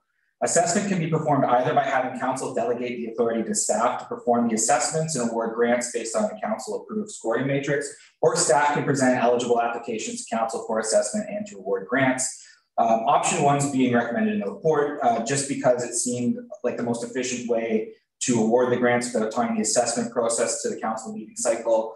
And also assessment would be carried out using the criteria that was approved by council, and the amounts awarded would be from available funds that would also be established by council already in the budget process. And then staff, of course, would be reporting on the successful applicants back to council as well. Of course, that being said, staff are pleased to proceed with whatever direction council prefers on this matter. The scoring matrix itself reflects the application form. The draft scoring matrix has been attached to the report. It includes 3 types of scoring, has sort of 2 binary categories, which are either yes or no, you have it or you don't. There's eligibility scoring, and then there's yes or no scoring, where yes would give you a point, no would give you not a point. And there are a number of questions that are also scored on a scale of 0 to 3, 0 being you do not address this certain criteria, and 3 would be you exceed the expectations on that criteria. And then certain scores would also be weighted double to give projects that align well with the county's strategic goals or other major initiatives an advantage over projects that do not. This slide just sort of illustrates the proposed timeline included in the policy, and it also reflects the feedback we received from the survey.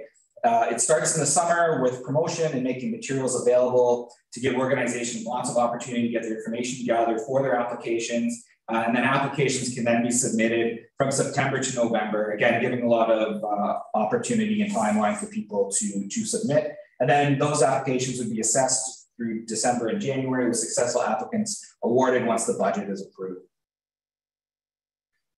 The next couple of slides highlight completely new conditional requirements for funding for both streams of the grant program. Our research showed that these are common requirements that are crucial for running an effective program. The first here is that the policy as drafted now requires that grant recipients acknowledge the county for receipt of any funds. And so this acknowledgement would be included on relevant project media and consist of the county logo and a statement simply saying, supported in part by a Perth County Cultivating Opportunity Grant.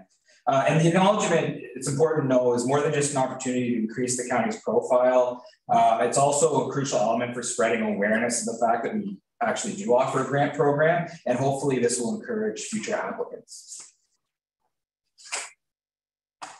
Completion reporting is also a new requirement. Completion reports are a crucial tool for program evaluation, and the information contained in these reports lets the county know how the grant benefits local organizations, what sort of projects the grants have supported, what sort of benefits have been realized through these projects, and also it provides an opportunity for the applicants to provide feedback, formal feedback about the grant application process. And so all this information just helps ensure that the program is being run as effectively as possible.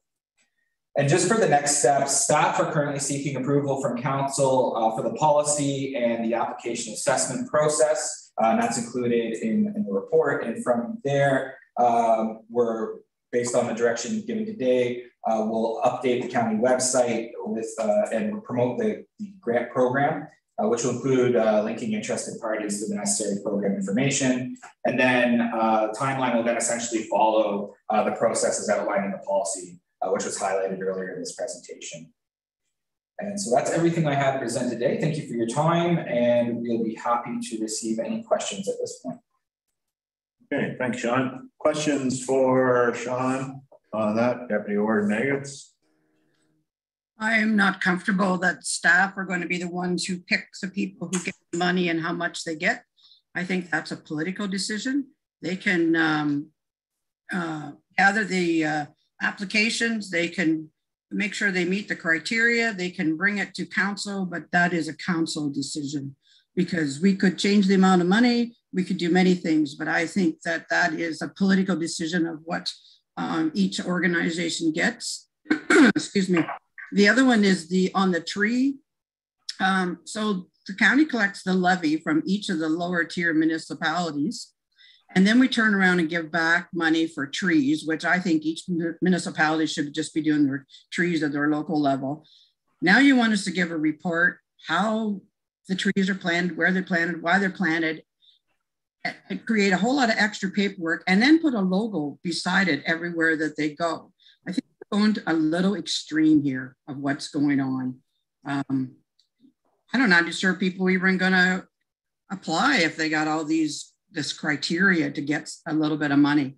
We're here to help organizations out, not make it real cumbersome to get the money. But anyway, that's all I have to say right now.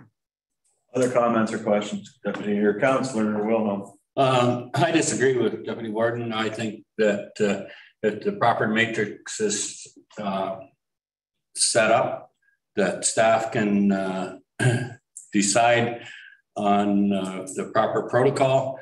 And I don't think it should be a political decision on who gets grant funding. Councillor McDermott. I would agree to a certain point, except the fact that you've only got 10,000. So if you got more people wanting than the 10,000 we have to distribute, somebody's got to make that decision. And I want to be the one that makes the decision. I don't want staff to do that. So I would disagree. Councillor Katzenberg. I'm with Councillor Wilhelm on this one. I think that in the interests of public fairness and procedure, we establish the approach, the scoring matrix, everything that's needed, and the best rated proposals are the ones that receive the money without political interference from any of us. That would be my preference. Other comments? Tyler's going to just speak to that. Yeah, so through the warden, just to kind of comment on Councilor McDermott's comments there. The intent behind it is if there is more requests over that 10,000, then we'd be using that scoring matrix to decide who in that group is going to be allocated the funds.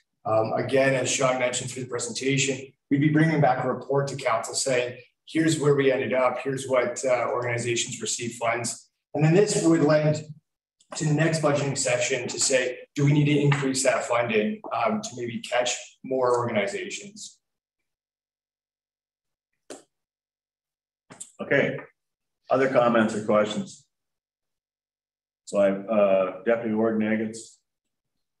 Well, if everyone is done with their comments, then I would like to move that we approve option 2. Well, actually, I've got a motion here and I'm going to read it. And if it doesn't pass, then we'll go to the next motion. And the motion here I'm not sure you. I've heard both sides. So council receives the Cultivating Opportunity Grant Program report. If she wants to go ahead and make the motion to go ahead with the motion, we can do. Yeah, well, we have to receive the report first. I was just going to say, yeah, we can do the 2 separate and then go with their option. And that's where Deputy Warden Eggets would like. Yeah, and that's where we're going to do the motion on option 2. But we have to receive the report. So the first part of that was receive the Opportunity Grant Program report. And council approves the Cultivating Opportunity Grant Program policy. So we'll stop at that. And then we'll go with the option in the next portion. So I just need to receive the report and the framework around the report. Moved by Councilor McDermott, second by Councilor Wilhelm. Those in favor? Okay, now is to the point where Rhonda's making. She wants it to read that council approves option 2 for assessing community stream grant applications. Correct, Rhonda? Correct. So Deputy Warden Eggets is making that motion. Is there a seconder? That would be Councilor McDermott. Those in favor of that motion, raise your hand and hold it there. 2, 4, 6, 8. That leaves 2, 4. That carries. There's enough votes to carry it with the amount of people we have here. Okay, so that one's dealt with. Moving on. My paramedic services, Mr. Mike. Thank you, and through the warden. So this report before council today is for the regular refresh of our ambulance fleet. In 2023, we have 2 ambulances that are scheduled to be replaced. So it's not in addition to what we already have, it's just a replacement. And normally we would bring, although it's becoming normal to go early, normally we bring this report with next year's budget, but we continue to face challenges in procurement of vehicles. In particular, these chassis for the ambulances are requiring ambulance services to order at least at a minimum a year out in order to get to deliver the following year. So we're ahead of the curve on this one. And this report outlined the finances and the implications that come with this.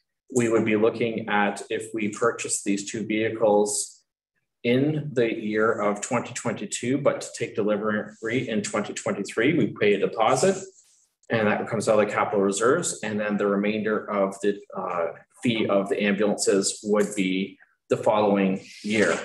We also increased in our budget anticipating inflation and the inflationary costs of building ambulances, an increase of about $30,000 per ambulance. It might be a little bit above or below that, and we'll do our best to get the best cost. The other piece to this report is that because there is only one true vendor, that is Demers and Crestline are owned by the same company, we've recommended, as in the past, to continue to keep our fleet standard with the same units that we already have, so that parts and the setup remains the same in between each of our ambulance fleets. So we would recommend to move forward with another purchase of our Crestline ambulances, which is working well for us other than the delays in delivery, and moving that forward. So the financials are on the last page of this report here. And I did add the Striker cot to this just because that is part of our procurement program in terms of going to that lift system that we've discussed before. And that cot is in this report as well, just for that transparency, so that everyone's aware of the fact that with these 2 ambulances, we did schedule to purchase 2 of these cots. So that purchase would likely take place still in the year of 2023, because we would mirror it to the time that our ambulances will be delivered. And with that, I'm happy to turn it back to you, Warden, for any kind of questions. Questions for Mike on that report? Not seeing any hands go up. Okay, I've got a motion that staff be authorized to issue a purchase order during 2022 to Crestline Coach Limited to replace 2 ambulances as scheduled to be replaced in 2023, and that staff be authorized to purchase 2 Stryker stretcher power load stretcher capital reserve as scheduled to be purchased during 2023. Councillor McDermott, Councillor Wilhelm. Any more questions on that? Those in favor?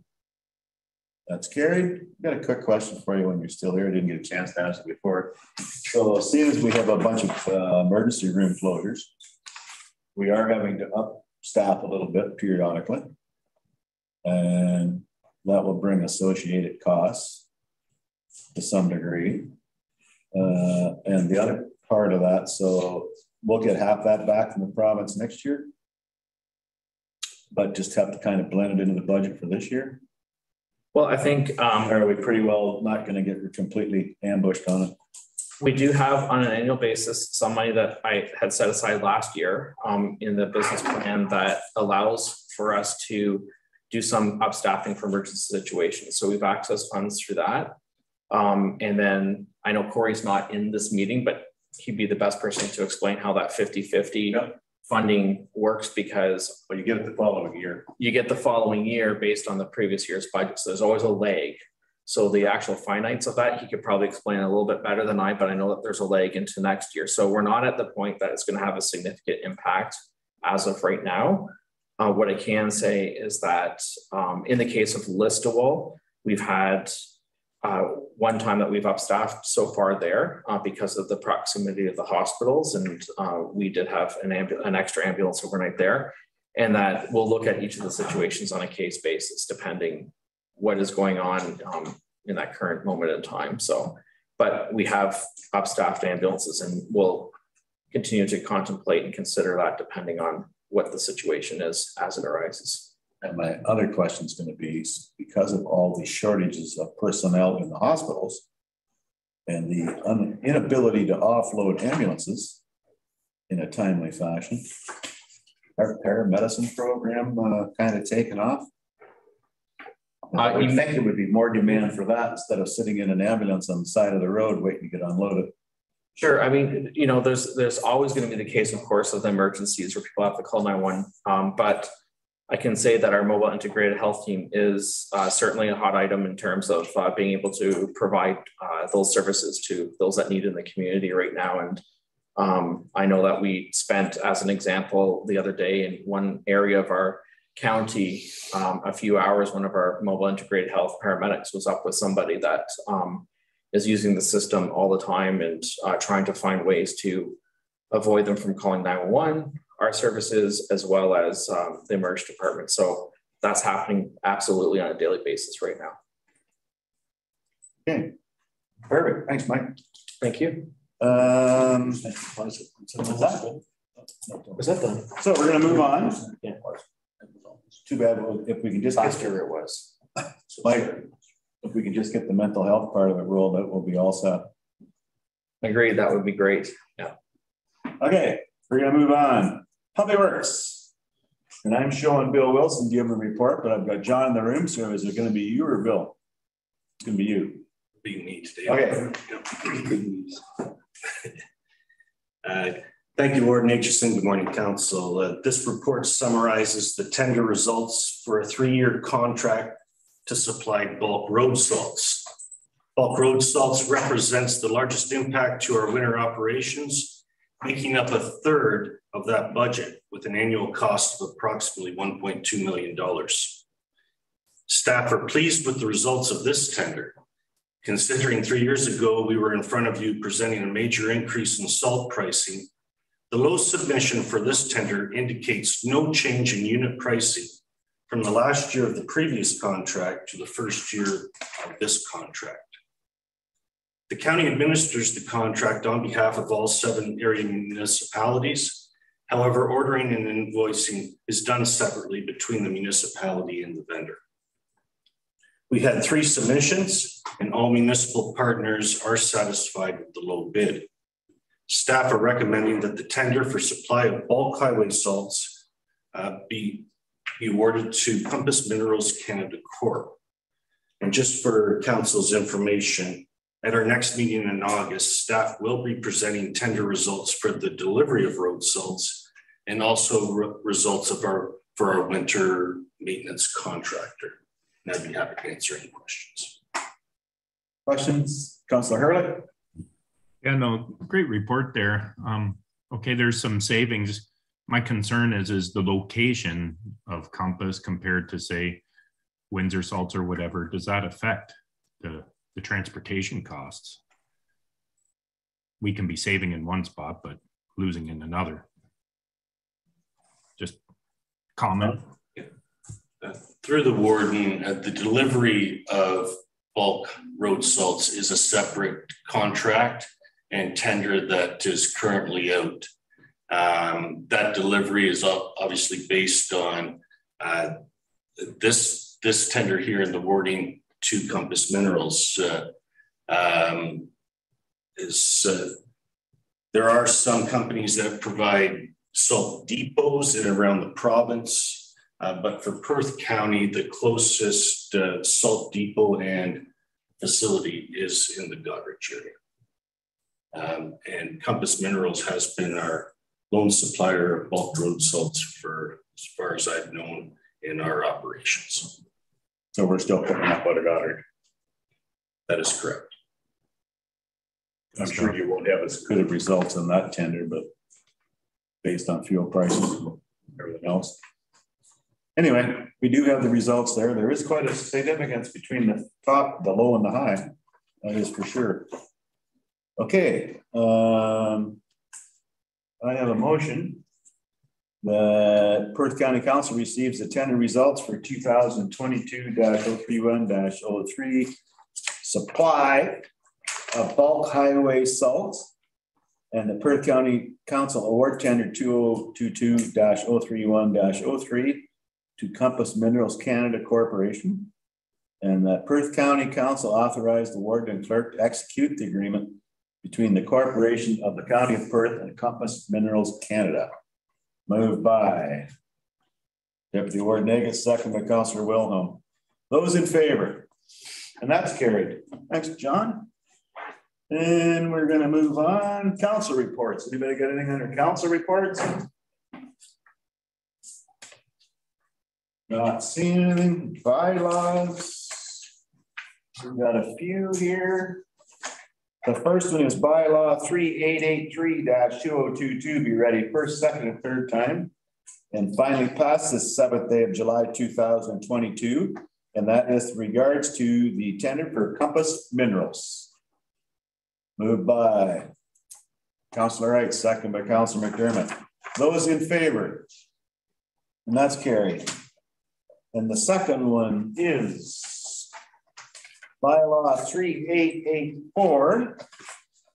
3884-2022 be read a first, second, third time, and finally passed this 7th day of July 2022. And that is for official plan amendment number 207. Moved by Councillor McDermott, seconded by Deputy Warden Agus. Those in favor? That's carried.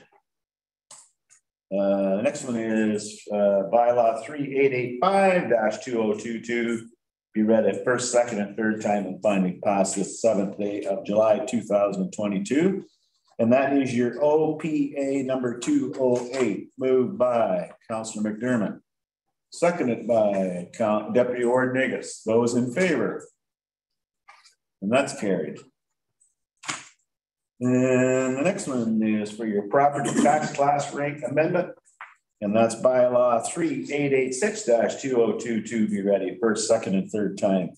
And finally passed this 7th day of July, 2022. Moved by Councillor Wilhelm, seconded by Councillor Kazenberg. Those in favor? It is carried. And now we have notice of motions. Don't believe there is any. Other business, anybody got anything to bring up under other business? Councillor McKenzie. Yeah, just, and I'm trying to find it here. Just sitting here thinking of previous discussion on the consent agenda. John made a comment. This is with regards to the Russellville roundabout, and you said that you would be involved in the discussions or whatever. Public meeting part of thing. I'm wondering if, if we shouldn't have some type of a letter of support that we would be in favor of a roundabout there from the county perspective. John? Through the warden, just to clarify, we would be participating in the information session. They're not necessarily part of the MTO's discussion. Okay. We'd be there to, and if they require any kind of information from us or anything like that, we're available. Okay, so you're more as a resource type of person. Well, I go back, like I think it's been a problem intersection for a number of years.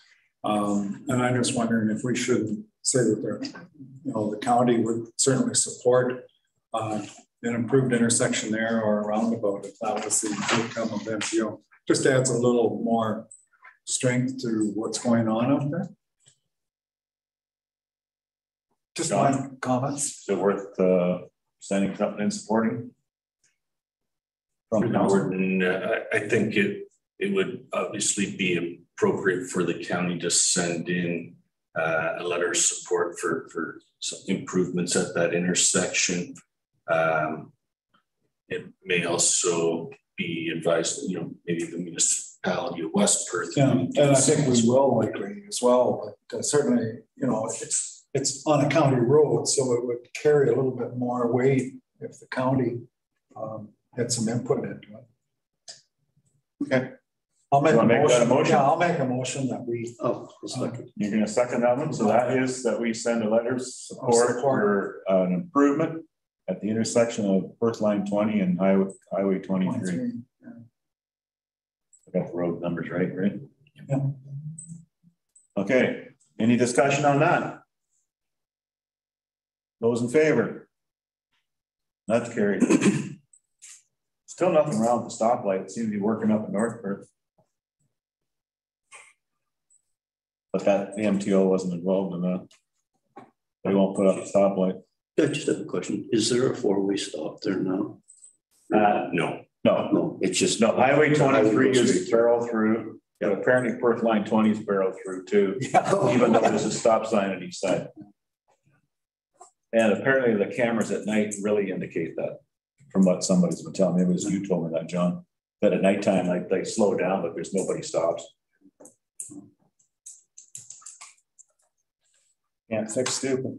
I'll say it again. Anyway, we're going to move on. Anybody else got any other business? Okay, announcements. Councillor Kazenberg. Well, on behalf, I think, of all of North Perth, I'd like to invite all those in the county to attend the Listowel Agricultural Fair, which will be held from July 14th to 17th in Listowel at the Ag Society grounds. And I think we're looking forward to an exceptional experience this year. So invite all to participate as able. Thank you, Councillor Kazenberg. I was thinking you would be bringing that up, and if you didn't, I was, because I'll be up there on Thursday night for the dinner and parade. Have your speech ready, Jim. No, I was told that there's only one person on the stage going to speak, and I've already figured that's either you or our new MPP. But you know me, I'm not afraid to say something. You might regret it after. I'm shocked. Anyway, so nothing else under announcements. Closed session. We need a motion to go into closed session at 11:46 to deal with a matter pertaining to security of municipal property. Moved by Councillor McDermott, seconded by Deputy Warden Nagels. Those in favor? That's carried. And I have to get Sean to stop the.